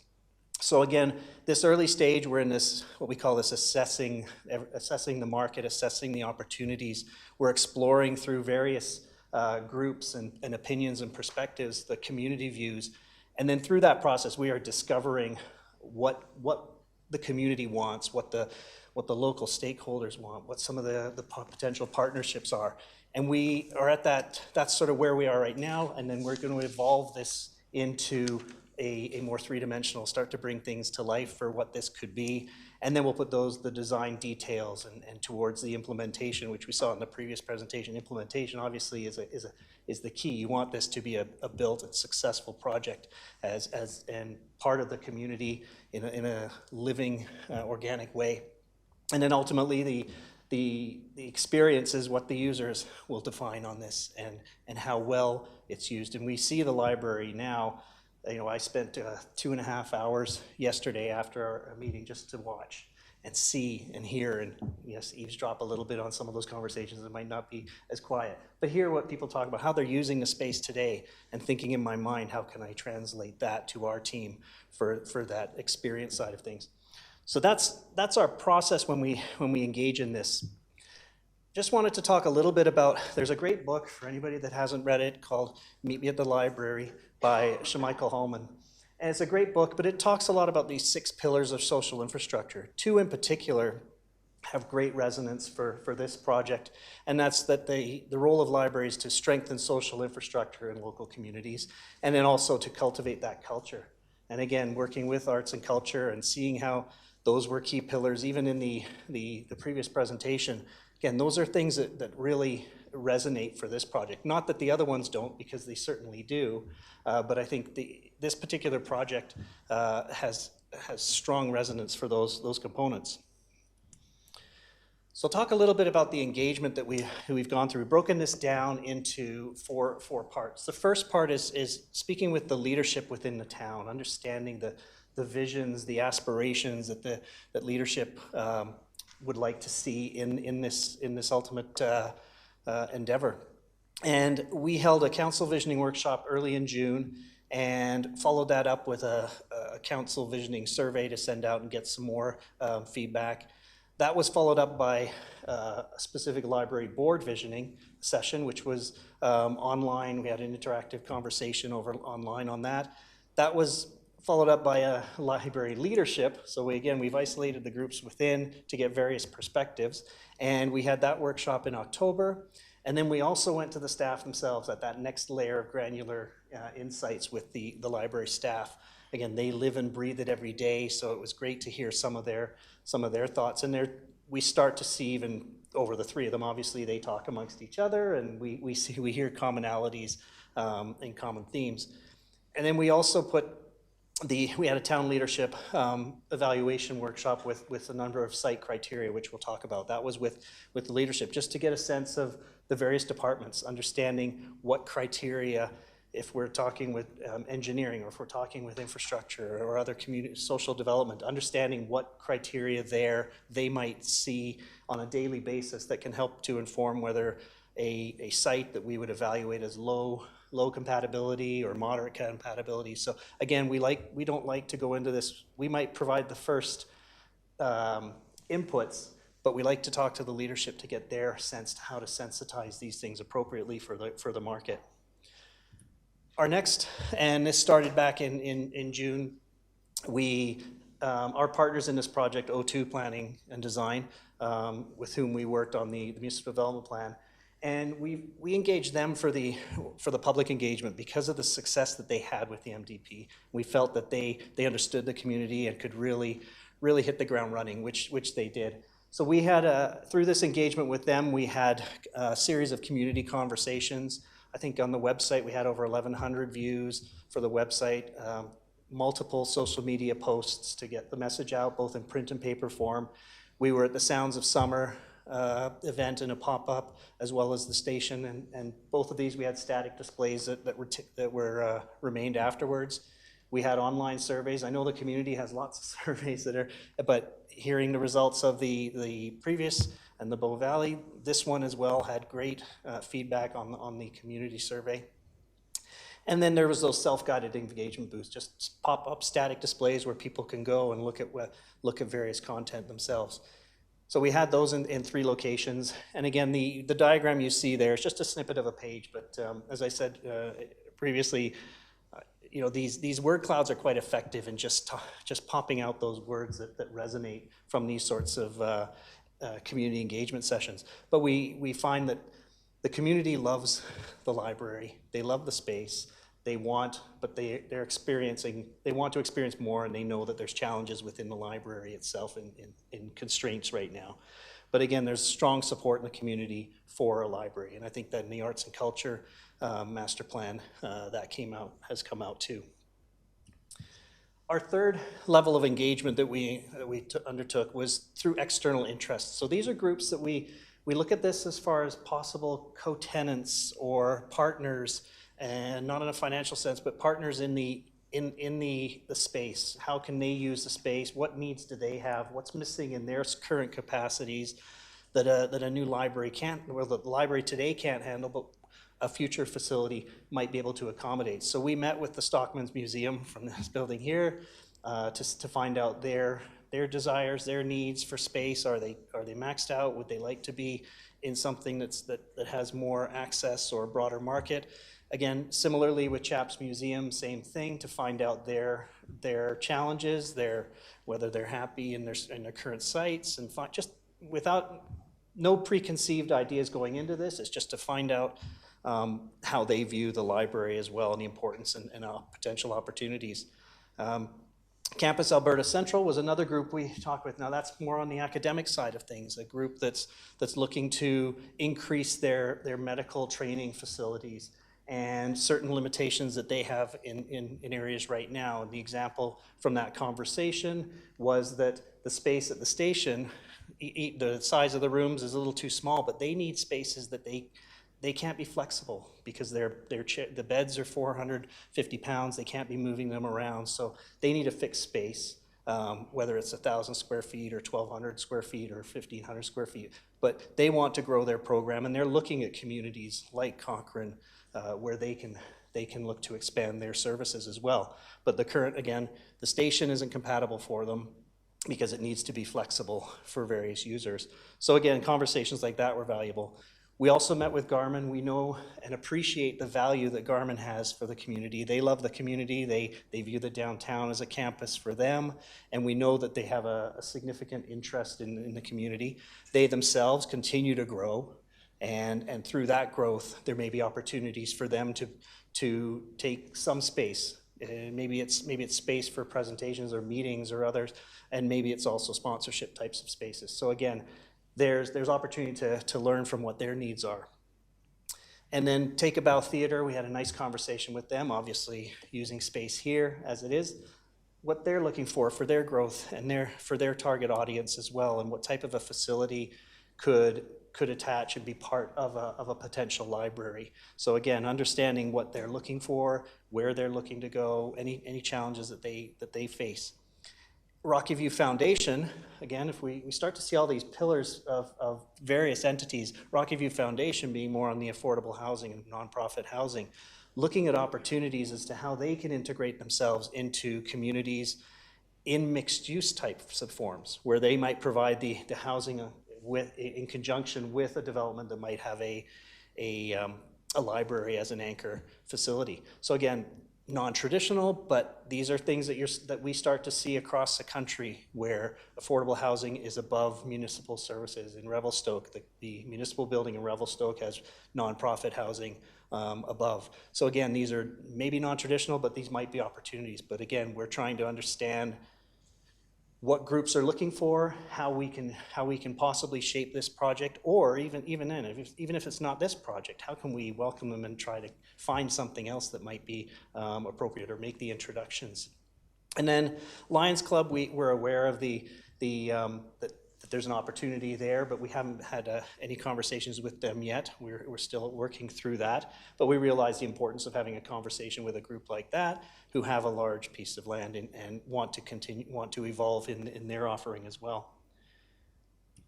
The last part and again, these aren't in necessarily any order, but we met with the internal interests within the various departments, meeting with the Director of Community Safety, talking about protective services. In this case, it was the fire department looking at new potential locations. So our desire is to say, well, which sites are you looking at, so that we can understand what their parameters might be, as opposed to where they are today, and also for that conversation, say, well, these might be sites we would look at. And you could even have those conversations, because there are scenarios where municipal services and libraries could be above a fire station. Again, those are more dense urban environments, but again, those conversations are relevant. We met with economic development to to find out again, sort of the role that a facility like this can play with attracting incubator spaces, again, with the success of the station, but are there other spaces? Are they outgrowing that? Is there an opportunity for further economic development spin-off that could trickle over and be part of the multiplicity of uses in a facility like this? Community growth, same conversation that we were having there, just to understand how the town wants to grow. And again, we've started to create by this time a little bit of a focal point of the downtown as opposed to the suburban areas. And I think through that conversation there, it's about the best utilization of the land and the highest and best use and how you can integrate various uses in those projects. Social development was a big conversation, multiple layers within the town's social development department. There's the FCSS, there's the family resources, and there's also seniors on the bow. So there's a lot of pieces there, and each one of those itself can have a role to play within a potential new library facility. Again, uses that can't fit in there now, and it was interesting to hear that when this study was first announced, the seniors on the bow had tape measures trying to take dimensions of the library building. Obviously, they're interested in space and opportunities that they could be part of. So again, having that conversation through the town's social development gave us insights into needs there. And then the town facilities management, having a conversation there. Now that's for us to understand what are the requirements of various departments. How many staff are they looking to grow by? What types of configurations are they looking for? Because if we're looking at opportunities for social development to weave into a building, how are they going to use the space? What do they need for rooms and offices and desks? So it's a little bit more granular, but it's also very important for us to understand that. And then last but certainly not least was the town's EDIA and Indigenous relations. Having a conversation there to understand the sensitivities that the community faces and that libraries are a focal point for, and that's not discounting the opportunities for Indigenous relations, and whether that's for outdoor space. Again, if there's smudging ceremonies, indoors is always a challenging consideration. But if you have a more activated public space that can be celebrated within the Indigenous relations side. But the EDIA is, again, libraries are that focal point and gathering space, and they are the third place for communities. So how do we welcome, embrace, and make sure that everything is inclusive and accessible, both physically as well as socially in this space? So that's where we took all of this information, we've been synthesizing it, and the next step that we have ventured into is trying to understand and evaluate sites. And while we haven't picked a specific site yet, we've got ideas of a number of sites, but we're looking at a series of criteria. And under each one of these criteria is our sub-criteria that we would look at. And our process is quite methodical. We want to look at these sites and say, okay, in location, there's low, moderate, and high compatibility. And we want to rate them at this point, it's, I would say qualitative, but there's a quantitative nature to it as well in some attributes. But we look at transportation, whether that's transit, and we'll pull up a couple of tables shortly to walk through. Land and site characteristics, obviously what the library now, undersized on its lot, but what do we have available for potential sites? Are they smaller? Which require more dense use and creative use? Are they similar or slightly larger, which might give flexibility? Or are they significantly larger, which opens up another opportunity of discussion? How is the permitting process for construction, timelines, all of those things, and what incentives are available? There's also considerations for again, developer or public-private opportunities. Nationwide, we see projects where municipalities are looking for creative ways to fund projects that might have a civic nature. So is there an opportunity through the private sector or joint ventures opportunities where that might be able to minimize budget constraints? And then there's always intangibles, whether that's the involvement of nonprofit groups, community organizations, and obviously having community support. Without strong support from the community, it's always hard to move these things forward. So again, when we look at these tables, and I apologize if the font is small on these, these sub-criteria for locations, if we take that as an example, we have community centrality. We are talking about a central library.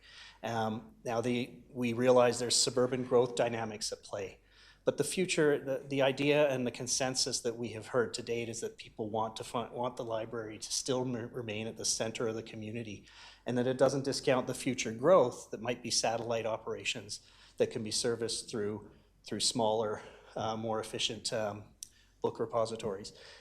Visibility and access is, we look at categories there. Now that's whether that's through high visibility corridors where you see something that could be iconic. As we all know, when we see something that looks nice, it just catches your eye and it's highly visible and it's got great accessibility. Pedestrian walkability is important as well. We want these to, libraries, the way libraries are, they have community spaces, they have park spaces in some cases, and they're generally in a walkable location. Cycling connectivity, again, trying to accommodate all modes of accessibility to a facility. Or is there nearby housing and amenities that are compatible? When we look at the proximity to existing important civic uses, are there other uses there that we can build upon and benefit from? And also those target user segments. When we talk to the library, they give us a sense of where their users are coming from. They have a very good understanding of where their users are. So are these locations appropriate or accessible to them? And transportation is obviously a critical. Transit is, a lot of library users access by transit. You have elderly that would use Colt and other forms of transit. But also you want to ensure that you're not maybe necessarily in a high traffic volume or high traffic corridor, but you also want to make sure that you have that access regionally, because dare I say that this library will be a draw for beyond your local community as well, for surrounding Rocky View. And in land and site characteristics, we have a number of things there that we've identified. I won't go through each one line by line, but what we've tried to do is provide criteria that allows us to evaluate them as a low, moderate, and high score, upon which we can create an evaluation. And our objective is to do the evaluation in two ways. One is just a straight point system, 1, 2, and 3, see what happens. But we realize that not all categories are created equal.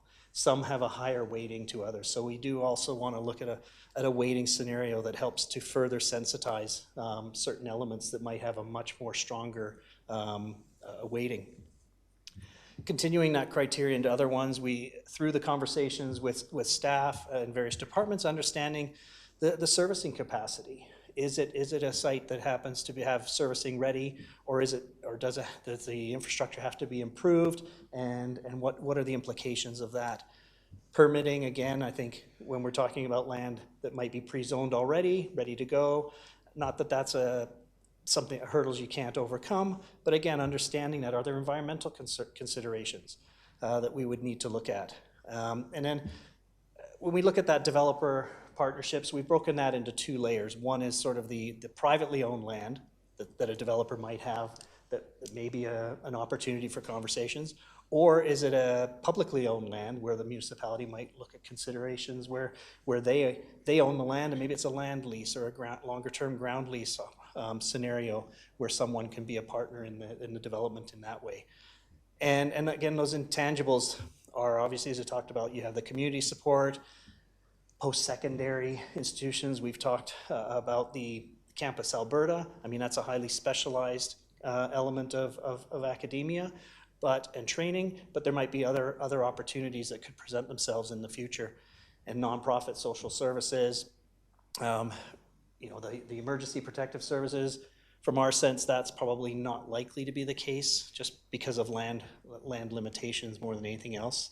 But again, that's how we've looked at these sites to understand, and we're in the process of evaluating a number of sites to understand what the opportunities are and which one or which 2 or 3 can give us the best opportunity to create the vision that we believe and that all the interests of it have voiced for aspirations.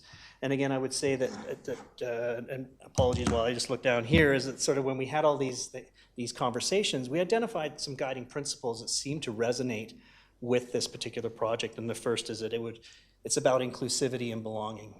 The second one, accessibility, is sort of a foundational element of this. It will function as the third space. And if you've heard that term before, again, it's that community living room perspective. And it is a point of pride. Everybody speaks to this as an opportunity to create a point of pride. I will draw the parallel to the successful Halifax Central Library, now a bigger building, but it transformed Halifax, where I currently live, and it is a point of pride. And so people view these in that same way. But it's also about having flexibility and a future focus, and making sure you're resilient and adaptive for the future. Things change, technology changes, and it's important to be able to create a future-proof type of facility. And then lastly, it's a hub for the community. It's a hub for the community well-being, both physically, mentally, and socially. As you grow as a community and you continue to grow towards 40,000 and beyond, the integration of a variety of people. And so again, that community well-being, and the library is sort of your hallmark of how you view your community. So our next steps in this process, as I end on this slide, again, we are at this stage, as I talked about, that we have gathered a lot of information. I would say we're like a sponge, taking all of this in and trying to create our own story, to use a metaphor. And the next steps are to finalize a preferred site or two, so that we can then bring the creative side in and understand how a building could fit on the site. Is it one floor on just a library, or can the library function on 2 floors? What other uses do we need to ensure are most compatible? How do we prioritize those uses? And realize that each site might have a different type of positioning strategy or core component, depending upon where we're looking at the end. So again, these are things that are important for us to understand as we try to create this conceptual plan and the ultimate layout and configuration. And our last part of that will be the operational and financial attributes. So looking at how using the resources internal to the town as well as the library and our own experience. How are the operational metrics going to work in a bigger building? What are the implications of that? Because right now we're in an 8,000 square foot space. We're looking at something that's going to be larger, probably in the range of 20 to 25,000 square foot, based on a target population of 40,000 residents. So again, there's implications there, but the building and the costs and measuring those off, we want to try. This project doesn't work in isolation of others. We understand the challenges that a municipality faces as they grow with multiple priorities. So we want to make sure that what we develop is something that's realistic, achievable, and implementable. And with that, I appreciate your time, both yesterday and tonight, and certainly available for any questions. Thank you, Karen. I'm going to open it up to council for questions. I'm not sure exactly how many questions council will have. Most of us were in the workshop yesterday morning, which was very informative, but hopefully we'll have some public questions for you as well. Councillor Gale. So I don't know how the rest of council is going to feel about this. Looking for some feedback, but after our presentation from Helping Hands, I would like to see a conversation with them. Community kitchen is something I have dreamt of, and I would love to see that for so many reasons. So I would love to see a conversation with them. So I'm wondering if you could add that to the list. Absolutely, and as they were speaking, I had the same thought. And when community kitchen came up, it was only reinforced at that moment with their response, and I think we'll definitely have that conversation.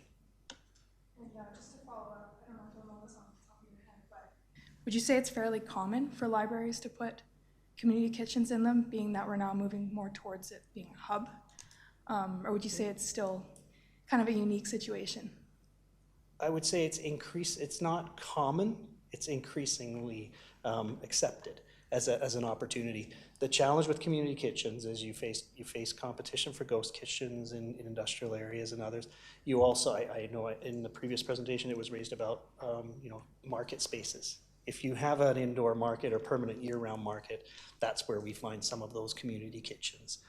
So there's always competing interests, but in libraries, and it is conditional, I guess, on how you design what you have as a spatial constraints or spatial opportunities. We're going through this right now where we probably have a long wish list, and we're going to have to go through a process to prioritize based on what site we look at, because each site might have a different feel or character, and that so we'll have to look at that and see the spatial needs. But I think when I heard the community kitchen brought up, it's something that we talked about early, and it is something that we see because of their broad reach and exposure for training, for community nonprofits, for other uses. There's a lot of opportunity there, but it does also require an understanding of you're putting in different types of mechanicals. So obviously, little things you have to consider on the design perspective, where in a building is something like that. So. Okay. That's all for me. I have no more questions. Thank you for the workshop yesterday and great presentation. So. Thank you. Mayor Nagel. So our council is just beginning on a broad strategic process. We're prioritizing all of the different many needs that Cochrane has before us. And we're not going to be able to do everything, but council is going to have to make choices as to what we will be able to do. And in a lot of these cases, it all comes down to money at the end of the day. And so do you have a number that you can talk about, that we can share with the public about how much money something like this would cost? Like, what's the ballpark estimation? I'll preface it by saying, again, it depends on what level of uses and what size, if it's a single purpose building or above. So the goalpost, which as a term that we heard yesterday, I would say if we look at a library facility, just simply the library, and we look at something that might be 25,000 square feet, let's put a number there, it might be less. And the typical construction cost for fit out and everything of a library, it would probably come in at around $1,000 a square foot, maybe $800 a square foot if you're really competitive. So again, you could be 20 million to 25 million for a single purpose library. Now, if you're integrating other uses in residential and it's a vertical development again, and if you're putting underground parking, we don't know the size of the site. If it requires underground parking, that's not cheap, but it is an important component. So again, the costs can vary on this. So I don't think we haven't got to that point yet, but those numbers there are just sort of what I hear in the industry as I speak to architects a lot and we work on other libraries, some of the numbers that they use. And so one of the things that has stood out to me while we've been considering this process is that not every proposal will be the same price. It's just not just a matter of flat square footage. For example, if we have to go somewhere downtown where there's, taking down a pre-existing building, land acquisitions, and then because we're downtown where there's not a lot of space, if there has to be an element of verticality and underground parking, that can be much more expensive than something that is maybe outside the downtown core. And recognizing that council just does not have an unlimited budget, is it going to be possible for us to get a few different options to consider with ballpark prices? Or is the plan that the process is going to come forward with only a single proposal? Here is the library that we would like to see the town support. Yeah, I don't know. I have a thought, but I'll let Michelle. Go ahead. I think I don't think we're gonna come at this with one single cost, but we might come up with a single site that has a few options and price those. At least in the process that we're obligated to undertake, we can't do too many sites, price them all out, because in order to do that, you have to do an exercise of massing and understand and that. So we would be looking, our preference is to have that preferred site upon which we can start to do test fit scenarios, massing, and get a feel for what works, what fits, and how, if we have to go down or if we have to go up, and how that site could work. Michelle? I'll just build on that through the chair to Mayor Nagel. We will be coming back in a closed session with the three, like kind of narrowing it down to 3 options and providing that information to council as well. So we spoke about that a little bit yesterday around how we would share kind of where we were at with the site location so that council was part of that active conversation. Okay, and then I have more thoughts. I'll ask questions after I hear what the rest of my colleagues have to say as well. Councillor Singh? Thank you for the presentation yesterday and today. Libraries today serve many roles beyond lending books. Based on what you have seen so far, how is Cochrane Library role evolving as a community hub? I would say, given their constraints, quite well. When you do see large ladders in the corner and heavy equipment that doesn't have a special room, you can see the constraints that they're working with. So I would say they're doing well in providing these offerings, but it's not ideal where you have youth areas. And again, smaller space means the separation of various, and this was identified through the staff as a separation or call it the zones within a library space where you separate teens areas, and there isn't really a teen area in there anyway. But these are, there's segments that are missing, but they're doing the best they can with the space that they have, but they are quite constrained. Next is that Cochrane is expected to grow over the next 20 years. How is the population growth being factored into the space and service need without assuming a single outcome?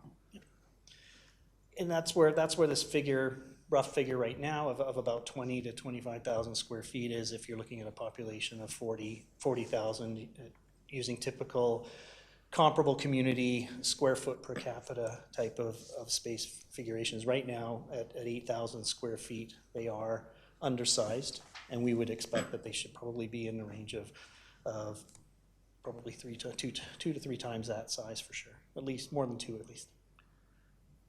The reason I'm asking, because I think one of their presentation is, I've seen that within 25 years, they tend to move from one space to the other. So I think the previous library was at the church or something. They moved here in 2004 or somewhere around. So if we build let's say, new library, so 25 years and add another 25 years, so whatever the council sitting at that time shouldn't be dealing with this at that time. So.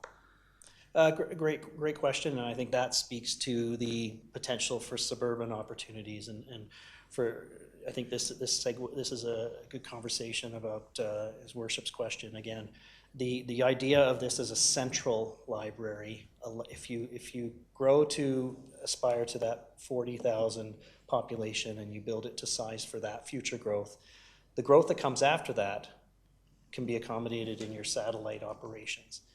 If you go on focus right now on a suburban model, you have to pick a suburban model away from the center. So at some point, you're not central. You're sort of isolating yourself and picking out, this is where the main facility might go. We're going to put our eggs in that basket there. But it's not central for the community. So the idea there of satellites being the future. Same way that the fire department is, in the conversation we have with the fire department, is we have a service area where we service the downtown. That's where we get a lot of our calls from the protective services, and the building they have there, they still kind of feel that might be a location. I'm not putting words in their mouth, but it seems appropriate because the conversation was we would probably need, ultimately as we grow, to have satellite departments for protective services. So similar context here, I think. The central library servicing the community as you grow. People are used to coming downtown and coming into the central area, but as you grow, the opportunity for some level of satellite operations becomes viable. And even the library technology can change too. That's one thing we're finding that can have an influence on the market with ebooks and e-readers and things like that. Well, thank you. I look forward to the next steps in it. Thank you. Mayor Nagel, before I get to you, can I just ask a quick question? Yes. I know that you can't probably really overly answer this because you don't have a site, you're still very much in the future design part. and we don't really know about the funding or what that's gonna look like. But here's the thing, when this goes out to the public thinks we're getting a library. And in their mind, we're getting the library tomorrow. And there's so many other things to consider between parking, location, and then ultimately funding. And I know that I brought this up yesterday, is the staffing, right? Is growing your staff along with moving buildings. So, I mean, just so the general public understands that while we're talking about this, there's a lot of stuff that's got to happen in between, but if you could give it a timeline between, you know, if the world was a perfect place, when could Cochrane possibly see a new library if everything fell into the right place, and council obviously went that way, because I think that's very important that, you know, we don't want to go out to the public dreaming about a library, and the library just is like, well, we're talking 20 years out, because that design at 40,000, we're already going to be well past 40,000 people, right? So I'm just kind of curious what you're thinking of there. I can't say definitively we have a time. It wouldn't be 20 years. I think you'll miss the boat if that's the case. The opportunity would probably be within the next 5 years. Now, the conditions there that can impact that are, if you have existing municipal land that's ready to go, that can certainly expedite your process. You own the land, you have that ability. If you're trying to look at assemblies, obviously that can take more negotiation, that can take time to get through the process. If it's not zoned appropriately, you have to get a rezoning and work through the public process to get the rezoning. If you're dealing with private developers, again, conversations there might take time to build the conversations and establish that. So those are all the front end types that could throw a year, right? And if you're looking at municipal land and you own it, and it's some, you know, again, notwithstanding budgetary conversations and priorities as your strategic plan as a council, the idea there that if you own the land, that everything and it's zoned, that's the biggest obstacle gone right away. You can start putting out your tenders and work towards your design, and a facility of that size should be 2 years or less to build. Okay, thank you. It definitely helps, I think, just from the community perspective of what we're kind of looking at. I'll go back to Mayor Nagle. Yeah, +1 to what Councillor Fedeko said. I just want to be careful that the conversation's not being received by the public, that we've already made the decision to build a library. There's the strategic planning process is just beginning, literally at the end of this week, where we're trying to decide what we feel the community's top priorities are. And this is one of the things we're considering. But my questions are with regards to the architectural ambitions of the project. Can you speak to what the physical form of the project is currently imagined to be? And my curiosity stems from 2 points. One, I think places like Calgary and Halifax have set the standard of building these architectural marvels for their libraries, which can massively drive the cost up. And so I want to make sure we're being somewhat conservative responsible in the facility we're planning to build. But then secondly, I also have a personal bias that if we were to be spending big to build a really nice facility, I would actually rather see us go the direction of building something more classical that fits our Western heritage, something like the Totem Building in Cochrane, for example, as opposed to the ultra-modern, modern art type approach. So can you talk to what the current approach is for architecture? Yeah, and part of that will be me relaying this too to the architectural. Cochrane's very unique, and so we're aware of the design guidelines that are in place as well, and the sensitivity that the community has to those things. A good benchmark or a good comparable to that is a conversation I've had with another municipality out in Nova Scotia, and their comment was, we don't want the Cadillac. We realize that there's parts of the building, we want the building to be functional, we want it to work. Now, if we're going to put money, this is what they were saying, is if we're going to put money into this, we should put money on the presence, the street presence, and wherever specific view cones are. It doesn't have to be everything, and it doesn't have to be full glass. Again, you have design guidelines in place that would be paramount to understanding the character and charm. So I would venture to say this is not going to be your ultra modern. It might have, the inside might have modernity to it because that's what you want, but the outside is going to be reflective of what the community wants. And I would also add to that through this process, we're not doing detailed renderings of it, but we will be putting this when we go to the public, and once we have some concepts, getting their feedback as well, and making sure that the community has their voice in what the key features should be and what the design character should evoke. It won't be for us to, it's through collaboration that we'll get that sense, and existing bylaws that will help to frame that thinking. So it won't be an ultra-modern building. I can Okay, say that. it's nice to hear you're already thinking about our Western character and design guidelines. Okay, thanks.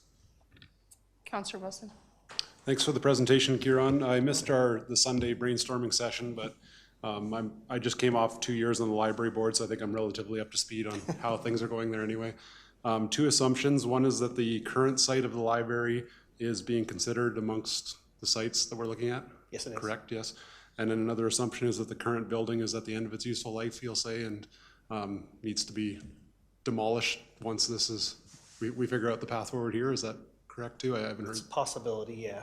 Okay. I don't want to speak, I haven't done a building condition assessment, so Oh, we don't know that yet.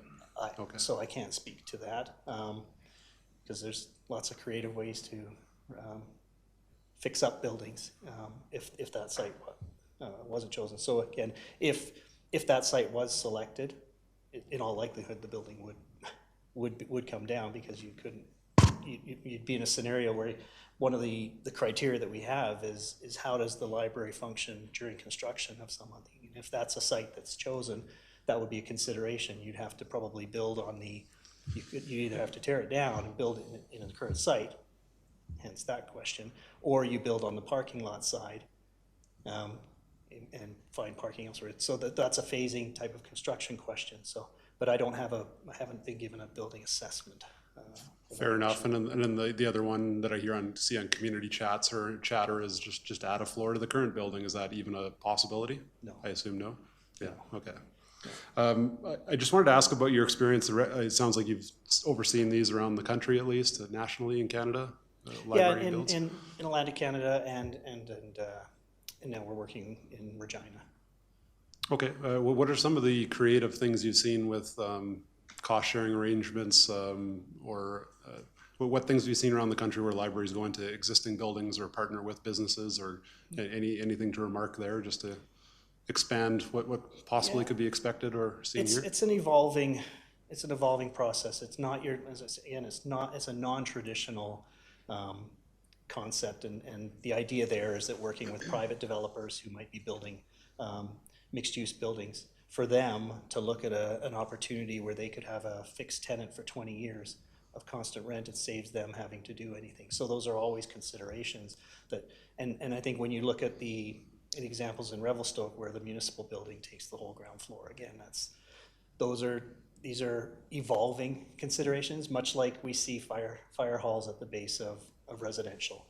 Usually people would say, that's not gonna work, it's too noisy.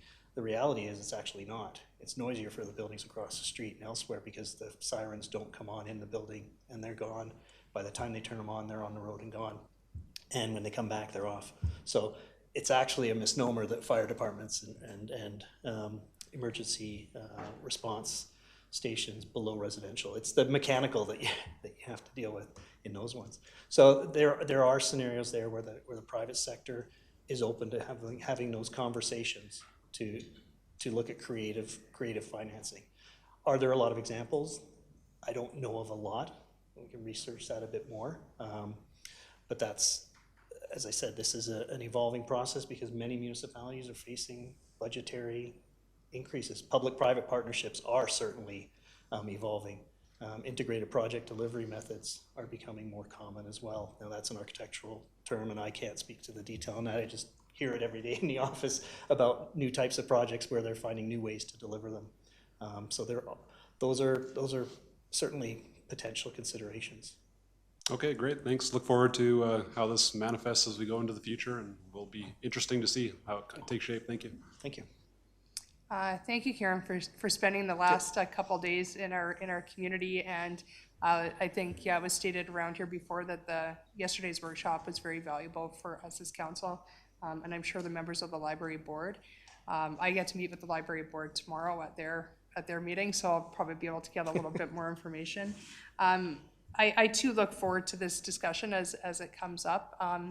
Is there anything else that council can provide you for right now, or do you kind of have what you need to go away and keep working away at this, and then we'll look forward for you coming back?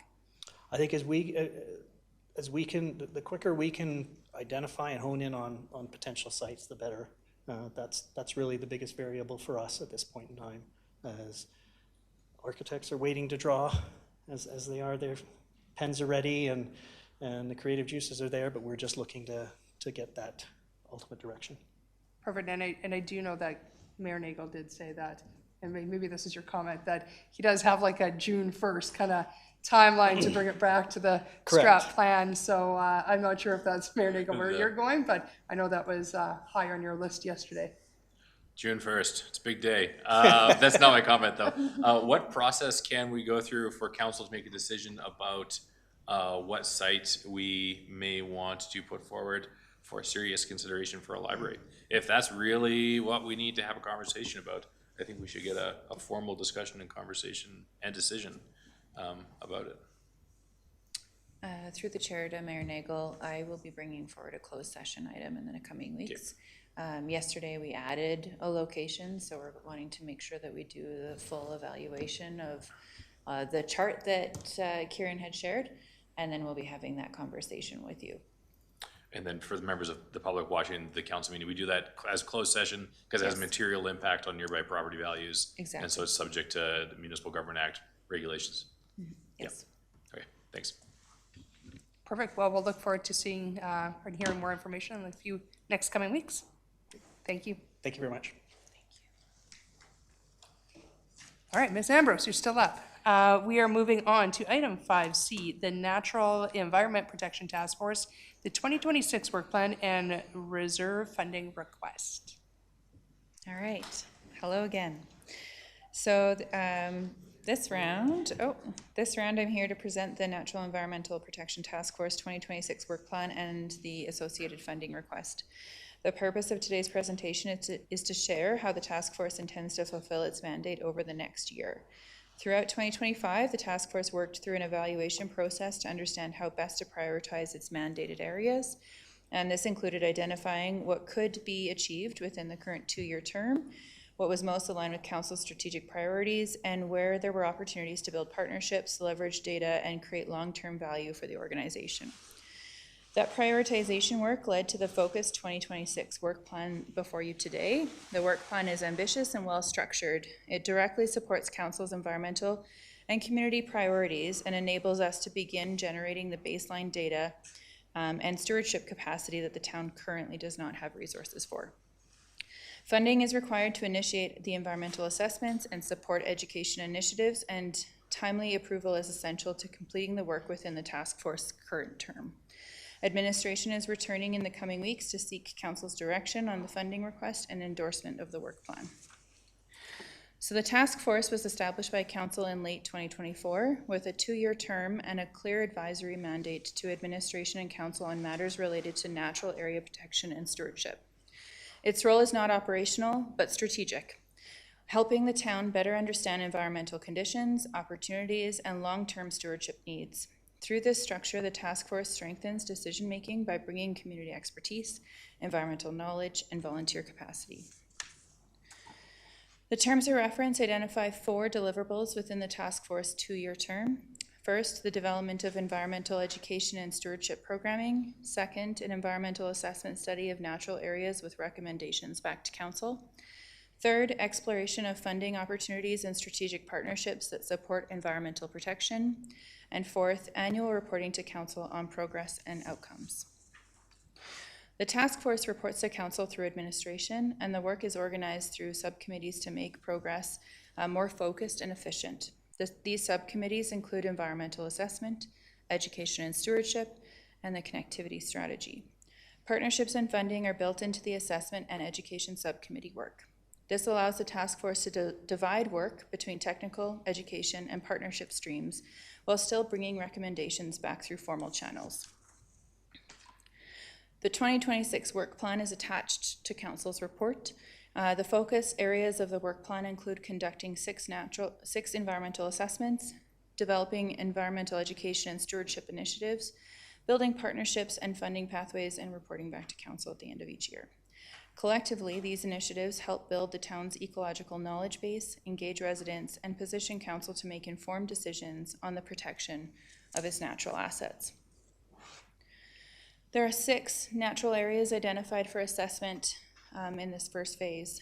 These locations represent both ecological value and areas of higher community use. The assessments will give us baseline ecological data, identify environmental constraints, and inform future policy, management, and protection mechanisms. Beyond ecological assessments, education and stewardship is a critical piece of the mandate. Planned initiatives include a volunteer ambassador program, a public speaker series, integration with local school curriculum, and signage and interpretation opportunities. These initiatives help build community understanding of natural systems and encourage Cochrane residents to see themselves as active stewards of the places they enjoy. The work plan is phased through 2026. In Q1, if council endorses the plan and approves the funding, procurement will start to support the environmental assessment work. Q2 is when field assessments would begin and education program development would begin to take place. In Q3, the assessment results are translated into draft recommendations for natural area protection, including potential policy, bylaw, or management mechanisms, and the education initiatives would be fully launched by Q3. And in Q4, the task force would deliver its annual report back to council. To support the implementation of council's directed work plan, the task force and administration has identified a funding requirement of $120,000. Administration will be returning in the coming weeks with a recommendation to fund this work plan from the general operating reserve. Of this amount, $100,000 enables the town to procure the environmental assessments and technical reporting, and $20,000 enables the development of environmental education and stewardship deliverables identified in the terms of reference. So the next steps, administration will return to regular council for a decision on the funding and endorsement of the 2026 work plan, and if approved, the task force will begin the work on the work plan as it is outlined. Thank you, and I'm happy to answer any questions you may have. Thank you for the information. I'll look around the table for questions. Mayor Nagel. So I'm just seeking some clarity on precisely what's proposed. This $120,000 would go to outside consultants that the committee would oversee, or is it that the committee is just recommending that we engage with consultants? Through the chair to the mayor. So I'm going to go back to the deliverables. To meet all of the deliverables that are outlined in the terms of reference, the committee in 2025, they had broken it into subcommittees. They then identified, so there's an assessment subcommittee. That assessment subcommittee went through multiple areas of the community and identified these 6 locations that were on the map of where we needed to really do a full assessment and understand exactly what the condition is, so that that team could put forward policy recommendations. For the education, that is outlined as there are going to be costs, whether there's signage, whether there's curriculum development or speaker series. So providing environmental education, they allocated $5,000 per quarter was kind of like their thought process of how they would work through that. So it is the task force proposing that there is consultants or partners, nonprofits. There's a lot of various educational, environmental education nonprofits already in Cochrane that would be able to provide those educational opportunities. But not specifically the task force members themselves providing that education. And then what would be an example of an outcome that would be recommended following these environmental assessments? I noticed it seems like the majority of the lands that are to be studied are current park areas that are being used by humans. They're not necessarily environmental reserve areas. And so what would some actionable items that might come out of this sort of study be? Through the chair to Mayor Nagel. So they had looked at some of the environmental reserves and they started looking at the natural areas and landscaped park spaces. Number 4, as an example, down in Riviera, there is an environmental reserve in that area. So the connection to that, even through the Cochrane Ranch, part of it is an environmental reserve. So there's a lot of overlap happening in some of these areas. But what they're seeing is the usage. So the usage is really starting to impact the environmental reserve that is surrounding some of those areas. The number 5, Mitford Ponds, is in there, so that also falls inside of the terms of reference. Some of the policies that may come out of that is just how we're going to preserve or conserve the spaces. Exactly like what Bow River Strategy, actually number 3, 6, and 5, there is an overlap with Bow River Strategy. There's already some policy recommendation based on what we saw, but no environmental assessment was done of the land during the work. So there's there's going to be some policy recommendations on how we can make sure that we're preserving our spaces and bylaws potentially. And so would this work be viewed as complementary and enhancing to the work being done by the Bow River Strategy, or perhaps redundant? Extremely complementary. Okay. So there's like the Bow River Strategy has said we should do this, the NEP, the task force has said we should also do it, and now they're both kind of pointing at the same solution? So this is actually taking it a few more steps below the strategy itself, of actually doing a full assessment of what is the actual condition of the lands and the space. Okay, so this would be action in the strategy. Okay, thank you. Councillor McDonald? That very much landed where I was gonna head as well, just wondering if there was duplication across these 2 items. And then I'll also bring in the new environmental compliance position into that conversation. So if you can speak to just the interplay between all of those different things. And then also grant possibilities for such an important assessment. Yeah, through the chair to Councillor McDonald. So I'm not sure what the entire scope of the environmental position will look like, but for the task force providing recommendations on what policies and bylaws there should be in these spaces, potentially that role would then take that information and develop those policies and bylaws. Council would be very much involved in that process as well, of course, with the approvals. And sorry, you're gonna have to go back to the grant question. I don't think I fully remember it. It seems to me that I would make some assumptions about grants being available for natural environment protection assessments. Am I right in that assumption? I know that this is coming forward as an ask of council for reserves, I think. So what are the risks if we instead wait and look for a grant? What is the potential of being successful on a grant? Great question. So through the chair to Councillor McDonald, from what I've been able to see so far, I haven't found any specific grants that would be for assessments, but it is part of the work as well of the group to be looking for different grants, but also looking for potential partners. So a lot of times municipalities can't always apply for the grants, but there are opportunities to be applying through a partner. So that would be another conversation.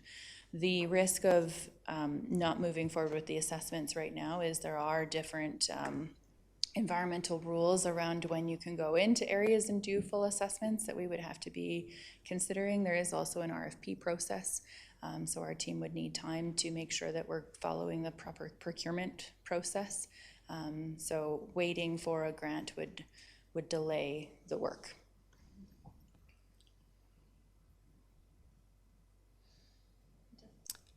Councillor Singh?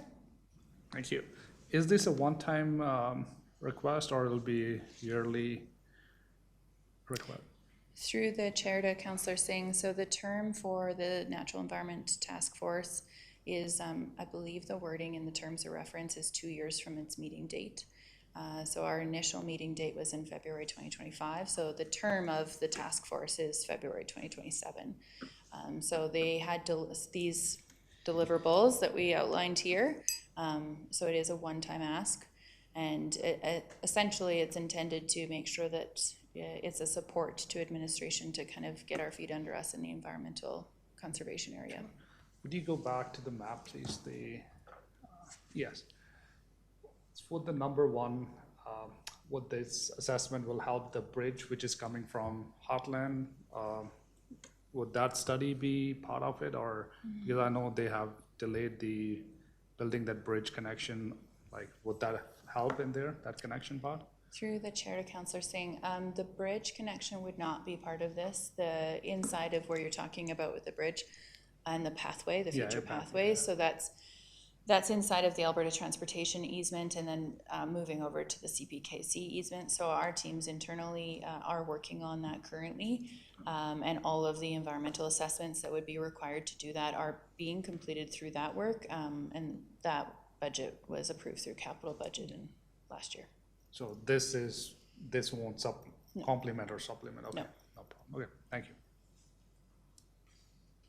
Councillor Gill? Have we done any similar assessments in the past of these corridors, or is it, I'm just wondering if it's outdated or if this is new? Through the chair to Councillor Gale, this would be brand new, but essential considering the increased demand that we're seeing on the environment. But historically, we've never done an assessment. 3 years ago, I believe in Jim Uffelman, we did do an assessment, but not this robust. So is this just basically that, but expanded?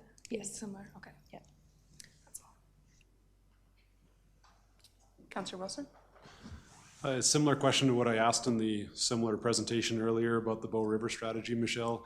I assume Calgary's went well down this path of studying their natural environmental areas, approving assessments like this, and then spending funds on what the assessment identified as the most pressing concerns. Does that sound right? Can you speak to what does our future look like if we go down this path, and how has Calgary done this before us? Do you have any knowledge there? Through the chair to Councillor Wilson, I can't speak directly to how Calgary does their assessments, but making sure that you're doing environmental assessments of your high use areas and then providing a mitigation strategy for conservation and protection of the environment is a pretty standard process for municipalities, especially when they're seeing that increased usage. It's why I actually mentioned COVID in the Bow River strategy. I think that was actually what sparked a lot of municipalities to have to start to go down this path. COVID really forced people outside, and then it really had an environmental impact. So it is something that most municipalities do follow. Okay, and just to help me with what the assessment then leads to, I'm in my mind, I'm imagining they'll identify, say on number one there, they'd say there'd be bank erosion on the Big Hill Springs Creek, for example. Would that be the kind of thing? And then there'd be some active ask for riprap or something beside the creek. Would that be the sort of thing that takes place after the assessments are done? Is that the idea? Yeah, so through the chair to Councillor Wilson, if you remember the Jim Uffelman assessment that we had completed, it came back with a list of here's our quick wins, and then here's where we really need to start focusing and continuing to protect. So that would be kind of what your assessment is going to include. But this would take it another step where we're actually, the task force would be suggesting policy development or bylaw development. So there's going to be a mitigation strategy of how do we start protecting those areas, but then from that higher level, what policies or bylaws does council need to consider? Okay, and then finally, growing up in Cochrane, I guess we never had environmental assessments of these areas. So if we've ever done anything in the past, like say bank erosion mitigation of some aspect, we'd just be operating on we had a look internally. Some departments said that there's bank erosion here, and we've applied some solution. Is that's the way it's went in the past? And this gives us an overview of everything, so you can competing needs against each other. Is that I'm trying to understand why we need this $100,000 for an assessment before we put any money to doing anything practical. For sure. I can't remember the exact cost to the Jim Uffelman assessment, but that would be the most recent and only one that I'm aware of. I haven't found any others unless maybe the executive team knows of any other assessments that have been completed. But yeah, this would be setting a precedent of how we're going to be managing our open spaces, essentially. Great. Okay, well, thanks for walking me through that. And I should ask timelines too. This would be put to a vote at our next council meeting. Is that the timeline right now? I believe February 9th, I'm planning to come back to regular council. And if it were approved, then funds would be drawn immediately from the reserve? It's not a budget, next year budget cycle item? Yeah, the ask would be to bring it from the reserve for 2026. Okay, thank you for the clarity. Councillor McDonald? Thanks. This group of volunteers has been asked to come together and come up with strategic insight to bring to council and policy recommendations. So I can understand the rationale of needing an assessment to guide any of those recommendations. I think that's pretty easy to argue. So I just wanted to say that. But also, I was curious if you could speak a little bit to the school programs that the group has in mind. For sure. So through the chair to Councillor McDonald, the exact tactical, they haven't got to that point yet because they were wanting to make sure that they had budget approval. Sure. But the group that sits around the table, they are very integrated already into the education system and able to, they already kind of know what the curriculum is, but they're able to actually bring it into the Cochrane context of how do we support environmental education within Cochrane and make it very localized. So that is, from my understanding, what the plan is. Okay. And would you say they believe there's an appetite at the school level for that type of programming and offerings? Yep. So already there's the Roam program and the Wild program in Cochrane. Our Parks team and our Parks and Recreation Services team work very closely with them. Last year we did the fencing project for the fish habitat area, and we worked with the Wild program on that. The schools are very open to hands-on type learning, or even our weed day picking. All of the schools participate in that as well. So there is definitely openness from the schools to participate on site. Okay. Great. Councillor Gill? What's the actual turnaround time on an assessment like this? Given the terms of reference is up fairly soon, is there going to be enough time to even really look at things and do things well? Just wondering, because I know sometimes, this could take a year to get the assessment done, so that doesn't really leave a lot of time.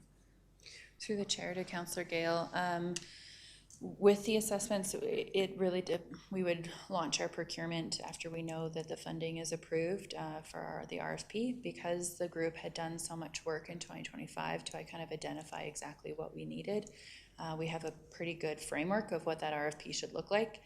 Once we can get the RFP out and we figure out which consultant is able to do the work for us and selected, I believe the Jim Offelman study, it was like 6 months or so that they actually needed some time.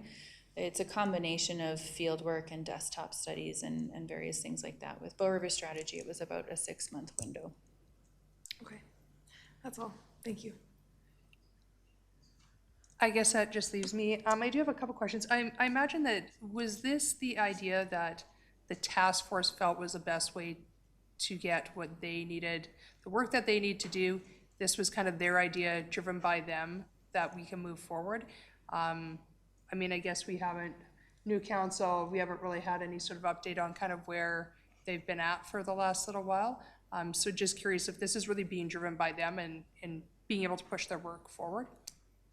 Through the chair, or sorry, to Deputy Mayor, so this is all being driven by the terms of reference that were provided to them when they signed up to be part of the task force.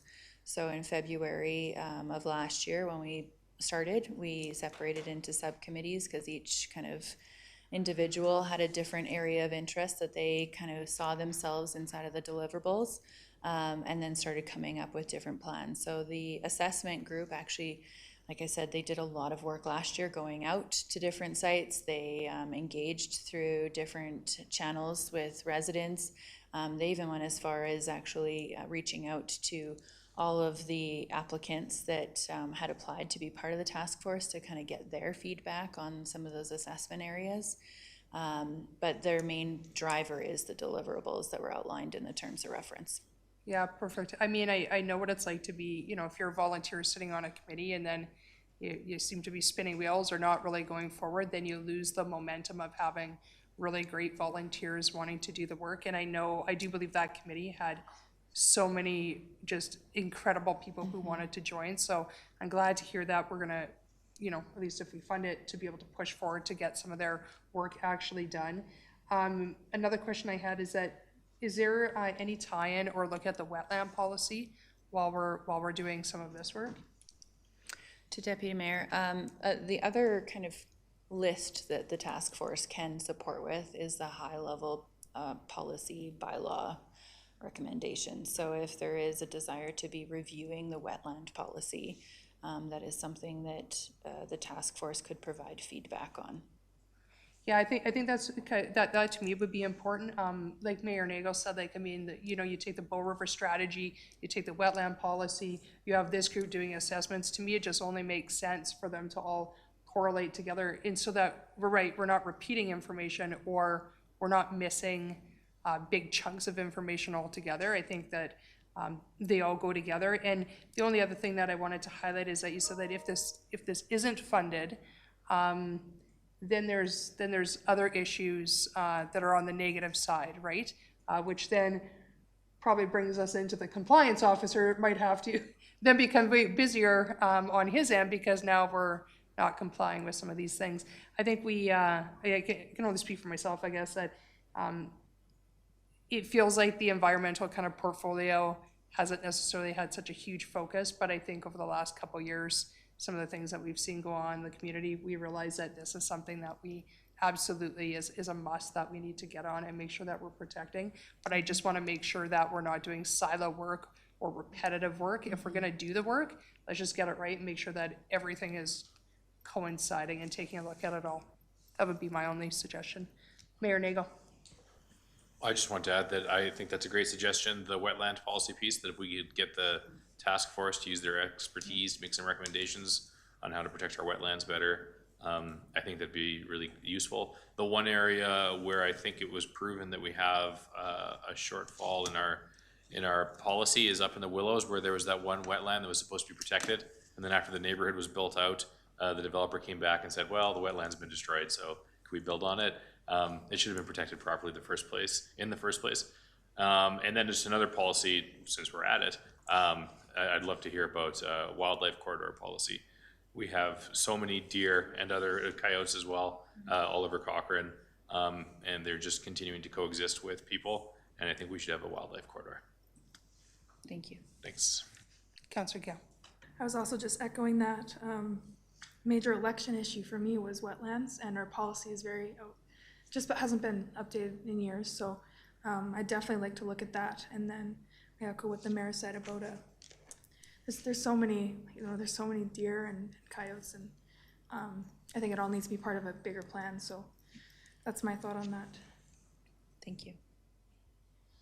That looks like it around the bench. Did you get everything you needed for that one? I did. Thank you. Perfect. Thank you so much for all your presentations tonight. Yeah. Have a wonderful evening. Thank you.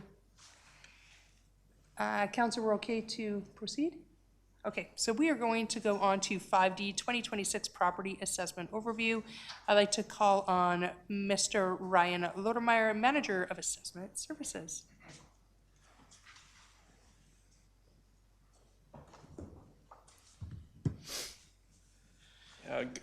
Good evening, Mayor and Council. My name is Ryan Lodemeyer. I'm the manager of the Assessment Services Department, and I'm here to present the annual property assessment overview for 2026. Since Assessment Services is in front of Council once a year, typically when the assessment notices go out, and since considering that we have some new members of Council, I just wanted to start with going over where we are located in the organizational chart of the town as a department, what the annual assessment cycle looks like from an internal and external viewpoint, and then we'll touch on the year-over-year changes with some historical trends and comparisons.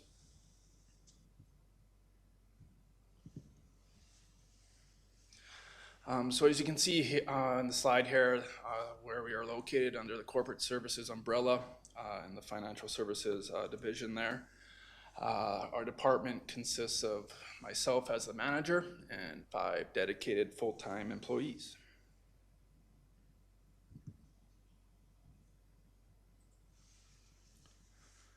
So as mentioned in your council report, property assessment is governed by the Municipal Government Act, which sets the legislative framework that municipalities must allow or must follow when preparing annual property assessments. Assessment values are to reflect the market conditions as of July 1st of the previous year and the physical condition date as of December 31st.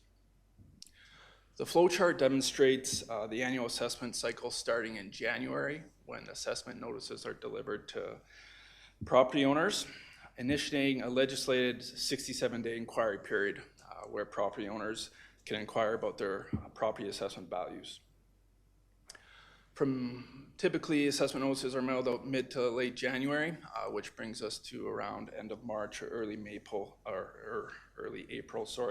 once the 67-day inquiry period. Once that is complete, we start preparing for our next year's annual assessments. And that starts with our annual request for information mailed to residential and non-residential property owners. These requests for information are collected to allow us to confirm that residential property characteristics are current and accurate, and that we have the current market income and expense data for our non-residential properties.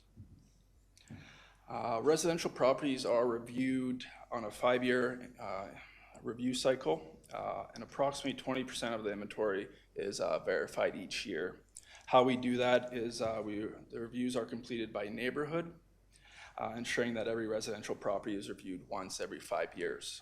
So property owners in town can expect to receive those requests for information forms every 5 years.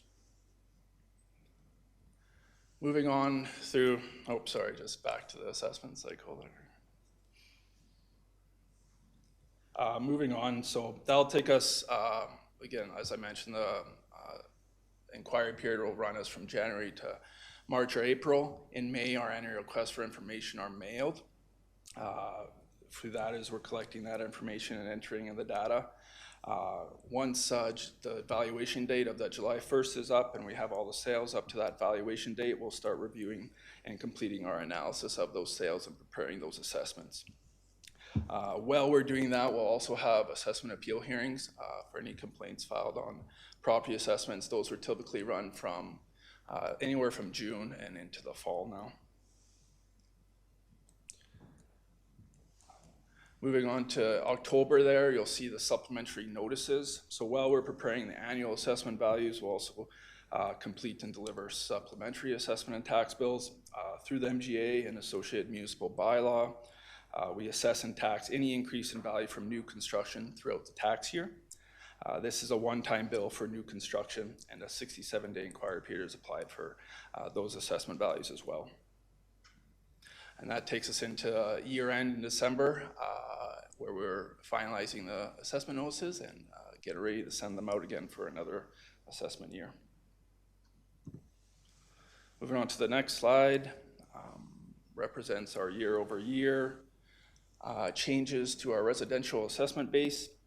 Of note, this year, historically, average assessment values have been used. However, this year we've shifted to using median values as they better reflect the typical property by minimizing those influences from the high or low outlier values. So you can see here in our single-family dwelling inventory, the median assessment value increased from $653,800 to $674,800. This is a modest increase compared to the past 4 years, where we've averaged over 10% increase. So with this, you can see the market has stabilized as supply has inched closer to that market demand. Similar to our duplex and townhomes inventories have seen similar year-over-year shift, with that median assessment value reaching $512,500, and then our condominium inventory increasing 6.16%, with a median assessment value of $389,400.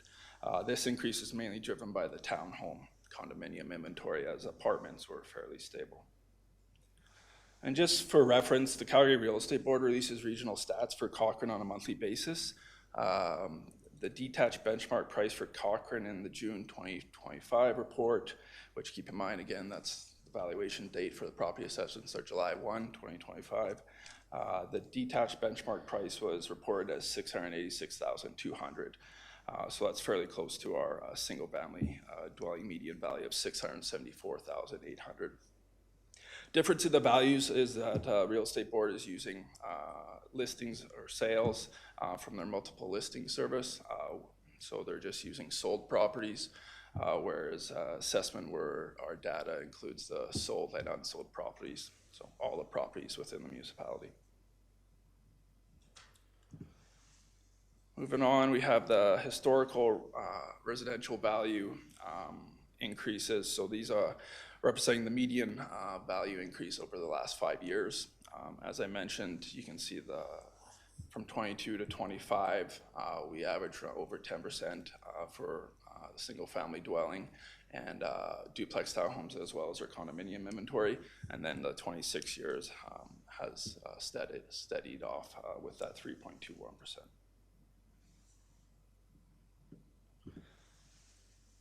Our non-residential inventory has saw a more modest increase compared to last year. They're averaging a combined 1.1% year-over-year increase.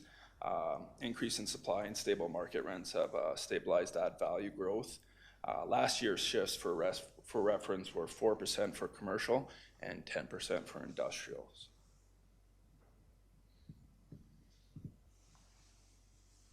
The actual assessment growth. So each year we estimate the actual assessment growth. The actual assessment growth represents the tangible or increase in the assessment base from tangible developments such as new construction, site work, and subdivisions.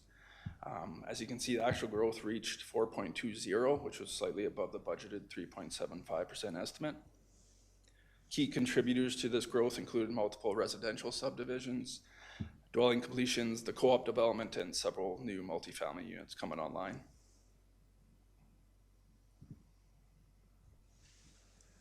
The property assessment split, excluding the CRL.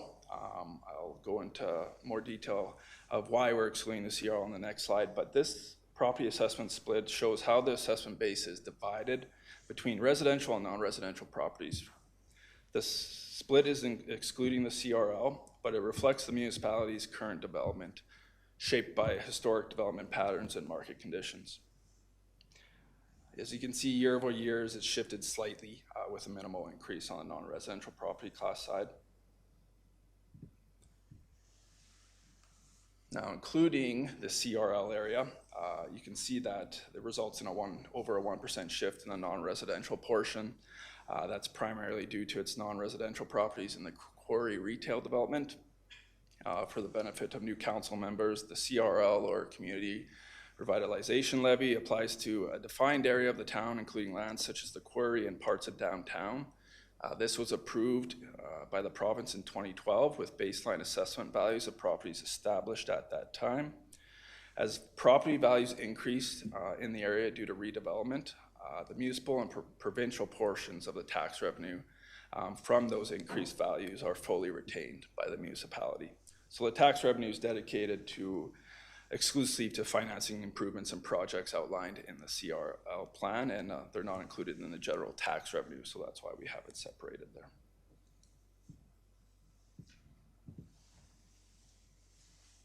For comparison, we have some regional municipalities and what their assessment split looks like. As you can see here, Cochrane's around that 10% non-residential, 90% residential, with Chesimir around the 95% non-residential, 95% split. Looking more towards the Okotoks, Airdrie, Strathmore, you can see their splits are a little bit higher than ours, ranging from the 12 to 16%. Again, the reflection of development with locational and economical factors at play. Airdrie being on the Highway 2 corridor with manufacturing distribution results in the higher split for the non-res, and similar to Strathmore and Okotoks there. Canmore's non-res split is more likely reflecting the hospitality industry there.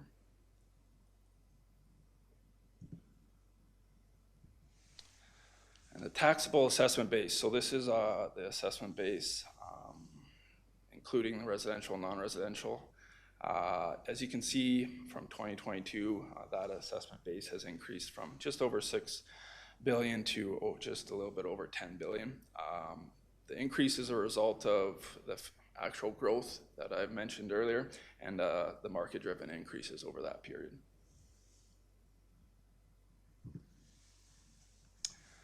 So assessment notices will be going out on January 22nd this week on Thursday. We encourage property owners to review their assessment value carefully.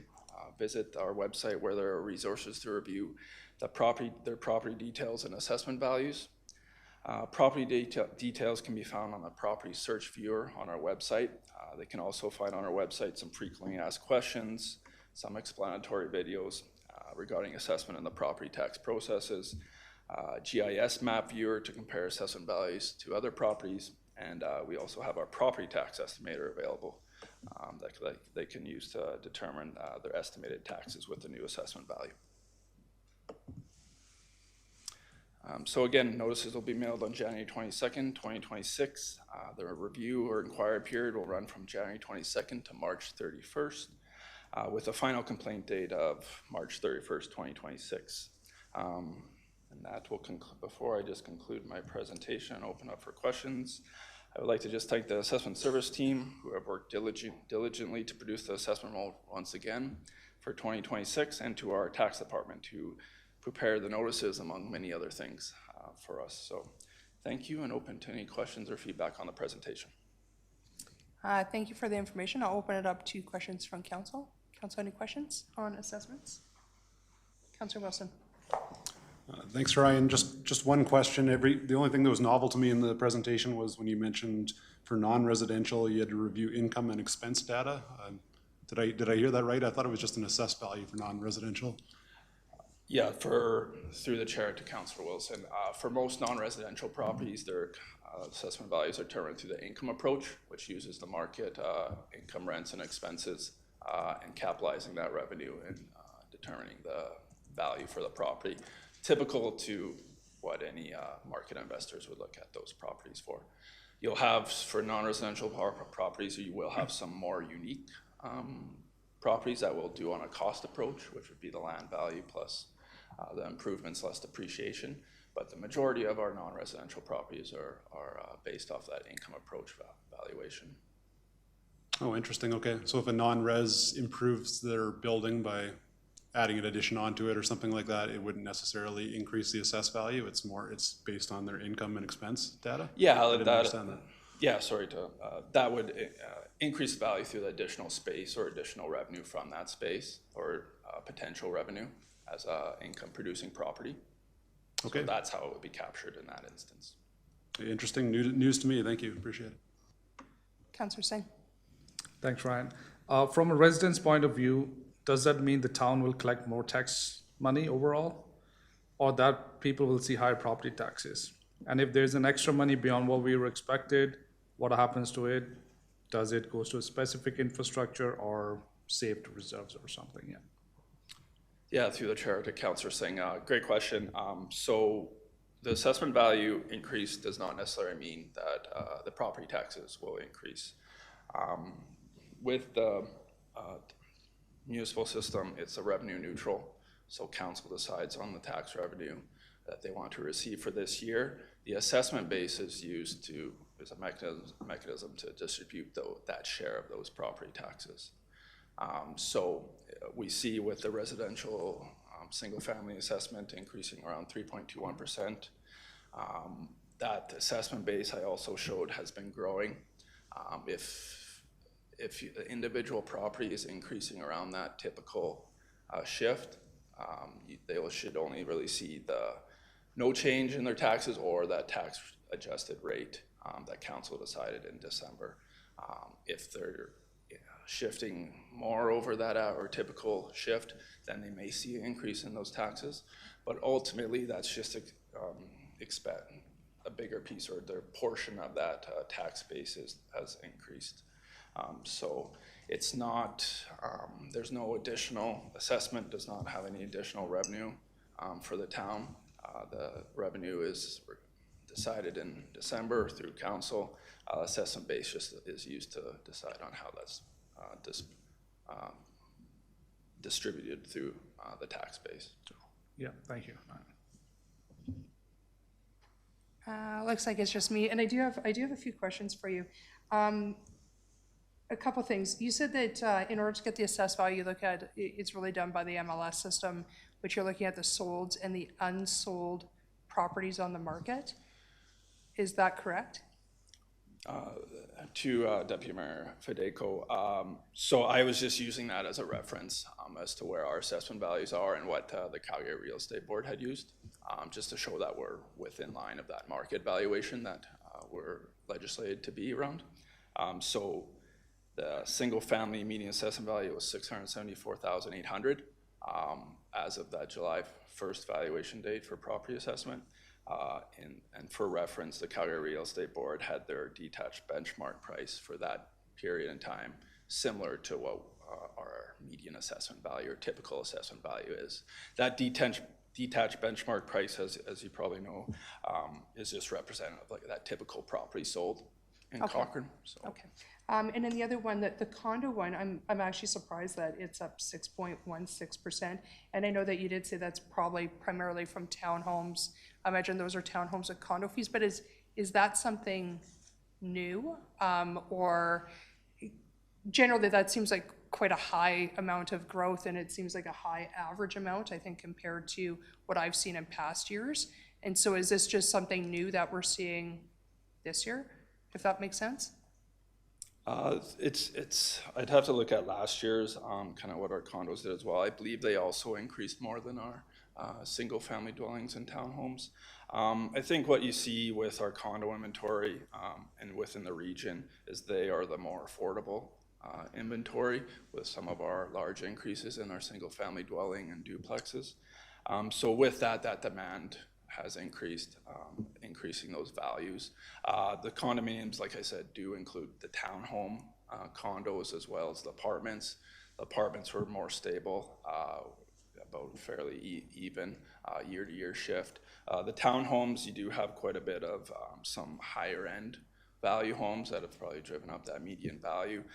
Again, that's why we use median to try to capture more of that typical inventory. But I think over the last few years, we have seen that condo inventory or market value shift upwards, just because it is more of that affordable inventory in Cochrane.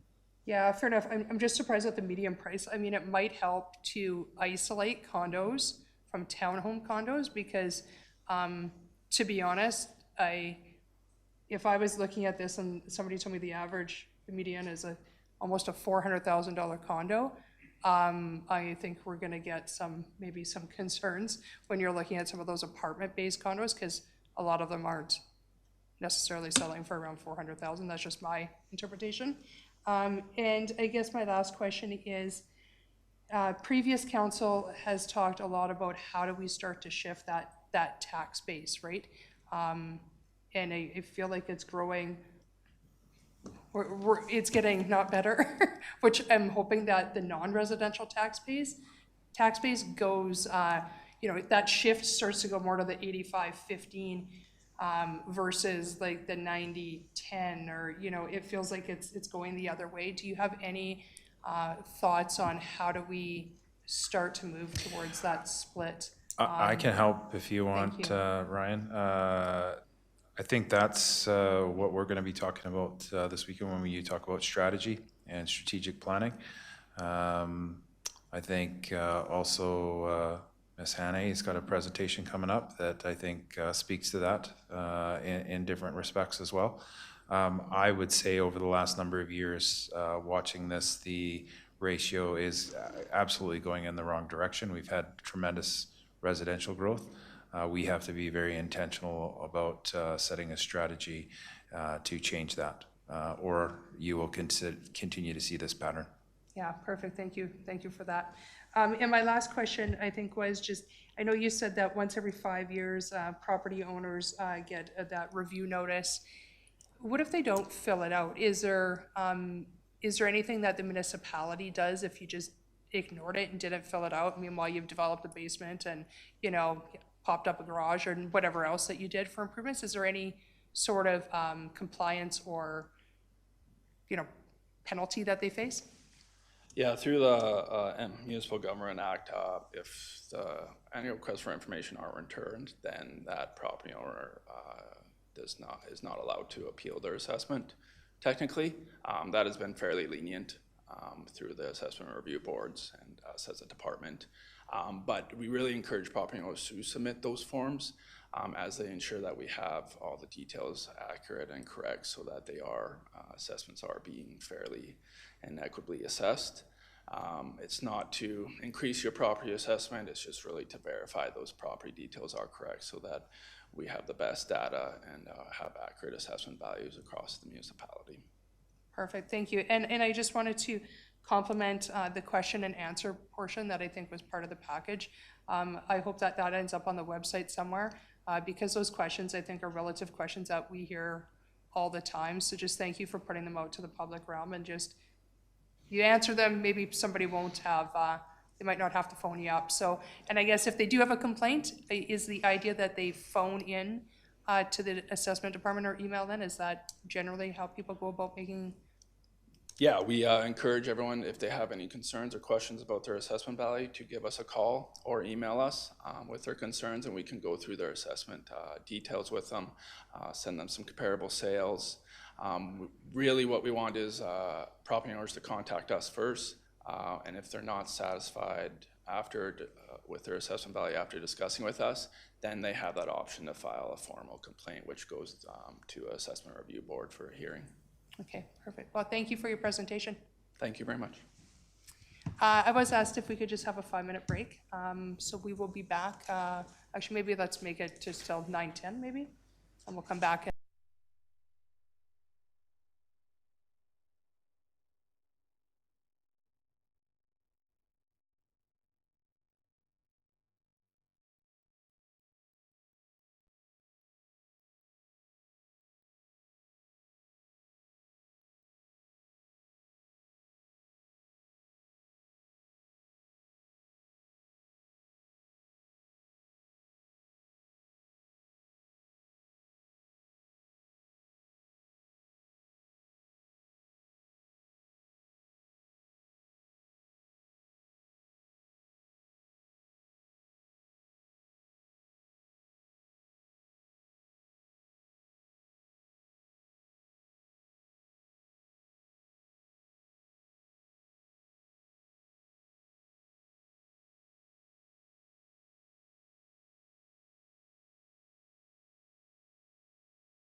Perfect. All right, council, we're back in, and we have one more item under business on our agenda tonight, and that is item 5E, Economic Development 10-Year Strategic Plan Update. Nicole Hanna, welcome. Manager of Economic Development is going to present all her great information. Awesome. Good evening, Deputy Mayor and Council. My name is Nicole Hanna. I'm the Manager of Economic Development, and today's presentation is to provide an update on the development of Cochrane's 10-year economic development strategy, covering where we're coming from, why this work is underway now, and the proposed 2025 to 2026 project timeline. I'll provide a short background on economic development in Cochrane, walk through the 2-year project timeline, and outline our next steps and council touchpoints. This strategy will establish a long-term, evidence-based framework to guide economic growth, diversification, investment attraction, and workforce development. It is purposefully aligned with Envision Cochrane 2050 and key strategic priorities, ensuring economic development decisions are coordinated and future-focused. Developing this plan in tandem with Council's new strategic direction will allow for alignment and coordination as priorities arise. Here shows the evolution of economic development in Cochrane. The town has historically updated its strategy every 5 to 10 years, with the last 10-year plan approved in 2020. Since that time, Cochrane has experienced rapid growth, significant policy changes, and new regional and economic pressures. In 2024, Council approved funding to initiate a new strategic plan, recognizing the needs to reassess priorities, evaluate performance, and ensure alignment with Envision Cochrane 2050 and the new emerging market realities. This update is both a refresh and a reset, grounded in data, informed by engagement, and positioned to guide decisions for the next decade. This slide shows the entire project planning cycle from 2024 to 2026. Tasks completed are represented in green, tasks currently in progress are in yellow, and future state identified in red.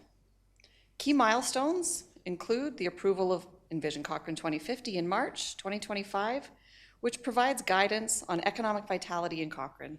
As well in March, Northern Regional Economic Development, or the NRED grant, was successfully secured. Following that, Collier's project leader were procured as our external consultants.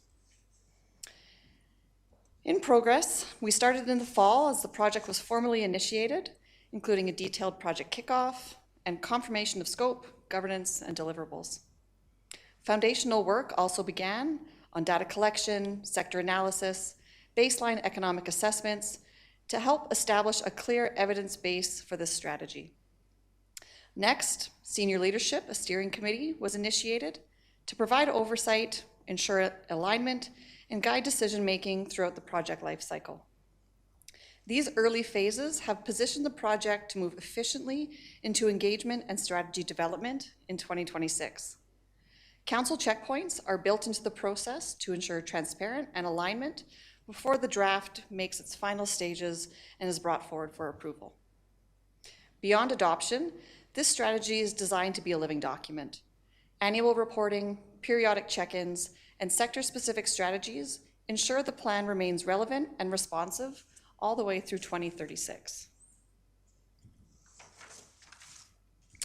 The successful proponent hired is Collier's project leaders. They are providing an end-to-end project leadership supported by our own administration. This model ensures best practice methodology, accountability, and timely delivery from a team of economic and engagement specialists. Here is Collier's and town administration's project timeline. We are working right now with phase 1, which is highlighted here in yellow, which includes data and sector analysis, preliminary feedback on the engagement plan, and then we will move into phase 2, strategy development, the implementation framework, and phase 4 will be final reports and approvals by council. A detailed engagement plan will be presented in 2 weeks' time to the committee of a whole, and Collier's project leader will be here to introduce themselves and the team and walk council through their engagement strategy.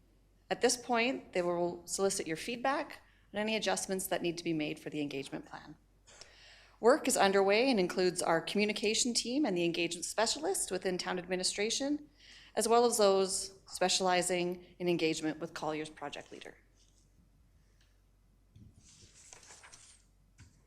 This strategy is funded through a $150,000 project budget, consisting of $75,000 in municipal funding and $75,000 in NRED matched grant funding, with a project completion date Q4 2026.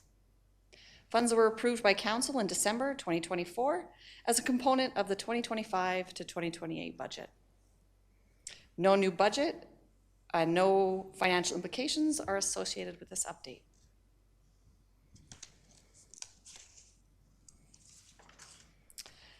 The Cochrane Economic Development Strategic Plan directly supports the alignment of Envision Cochrane 2050 with a particular section on economic vitality, the town strategic plan with an emphasis on prosperity, innovation, and responsible investment, the Cochrane Growth Study through proactive planning for employment lands, infrastructure, and the workforce to align with the target sectors identified in the upcoming economic development strategy, and then provincially with our NRED grant obligations related to accountability, economic impacts, and long-term regional benefits. This strategic plan positions Cochrane to make informed, proactive economic decisions as the community continues to grow and evolve.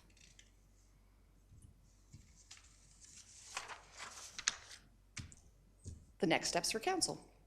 A presentation will be back in 2 weeks' time, February 2nd, Committee of a Whole, for the full engagement plan from Collier's project leaders. At this point, feedback from council, and then we'll move into the engagement and kickoff of the actual ECDEV strategy itself. Short and sweet from ECDEV today. Thank you for the presentation. Open to any questions. Council, any questions? Councillor Singh. I don't have any, thank you for the presentation. I don't have any question, but I have comments. I'm looking forward to the engagement plan coming forward on February 2nd to work closely with the council and administration to make sure this strategy leads to real action. As we heard in the assessment update previously, more than 91% of our tax base is residential and less than 9% is non-residential. That really highlights why this work matters. A clear and practical economic development strategy aligned with Envision Cochrane 2050 will help grow our non-residential tax base and support local business and help ease long-term pressure on residential taxpayers. I'm looking forward to seeing this return into clear action and real result for our community. So looking forward to that. Mayor Nagel? Yeah, I think this is super important work. If we can try and find some more really big employers for Cochrane, that would just be wonderful. And one question I have is, are there any municipalities in Western Canada or even the United States somewhere who have taken municipal policies and really demonstrated that municipal policy can be used to attract business in a very meaningful way? Are there any shining examples of towns or cities that have done it successfully? Maybe it's a question you can answer later if you don't have an answer now. But Through the chair to Mayor Nagel. I look at Calgary a lot as a benchmark. So Calgary Economic Development has gone down to sector-specific teams and developments and strategic plans that then push forward initiatives. So aerospace and defense is something that I look at Calgary. And then when you look at the aviation growth that has happened in the region, they're actively pursuing that business attraction component, coupled with the business retention. So they're actively going out and targeting key sectors. And I think our participation with the Invest Greater Calgary group really aligns us with those 8 surrounding municipalities as we all start to kind of carve out what our niche will be for each community. Okay, all right, looking forward to seeing the recommendations. Thanks. Oh, Councillor Singh? Just a quick note, Nicole. Like, I've noticed on some other municipalities regularly highlight new business opening on their either website or social media. I was just wondering if we currently do anything like this, or is something we have discussed or would be coming forward into a strategy. Maybe I'm jumping the gun. You might have great ideas, but I'm just clarifying it. Great. Through the chair to Councillor Singh. So this is what we look forward to during that engagement piece. So we really want to hear from the business community and those to see what sort of indicators or markers do they want to see and what we are capable to do within the MGA. So that is the time we hope that there's as much engagement as possible to see if that looks like business improvement areas or BRZs as they were called, but really to hear what Cochrane Business Community would like us to do to support them.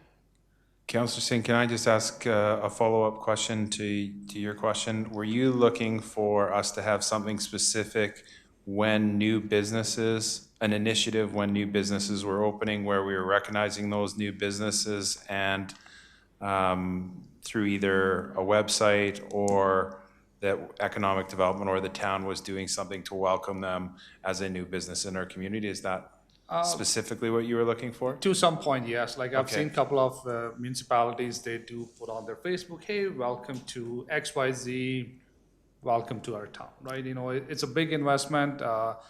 We had the opportunity in the past few weeks, like Mayor and myself, to have visited few businesses. So it's great to see that town is also appreciating welcoming those businesses. I'm sure you'll have more to it. So yeah, just an initial thought. Yeah, I think we can look at something working with Nicole as well as our communications and again, push messaging out. So when those new businesses are opening, people are aware of them as well.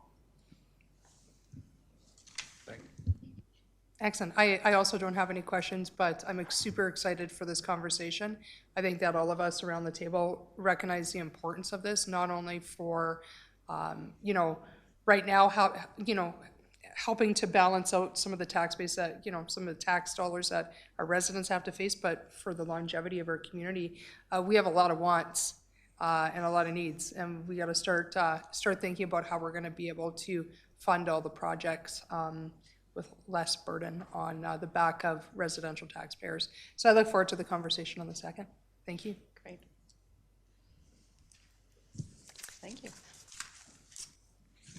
And with that, council, it actually ends the public portion of our meeting. So we are going into closed session. The closed session item tonight is on a personnel item under exception under 29(1)D, Access to Information Act, advice from officials. So can I get a motion from somebody to go into closed session?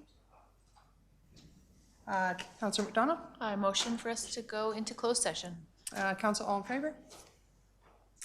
Thank you, council, and we're going to resume the meeting in the back, it looks like. Thank you.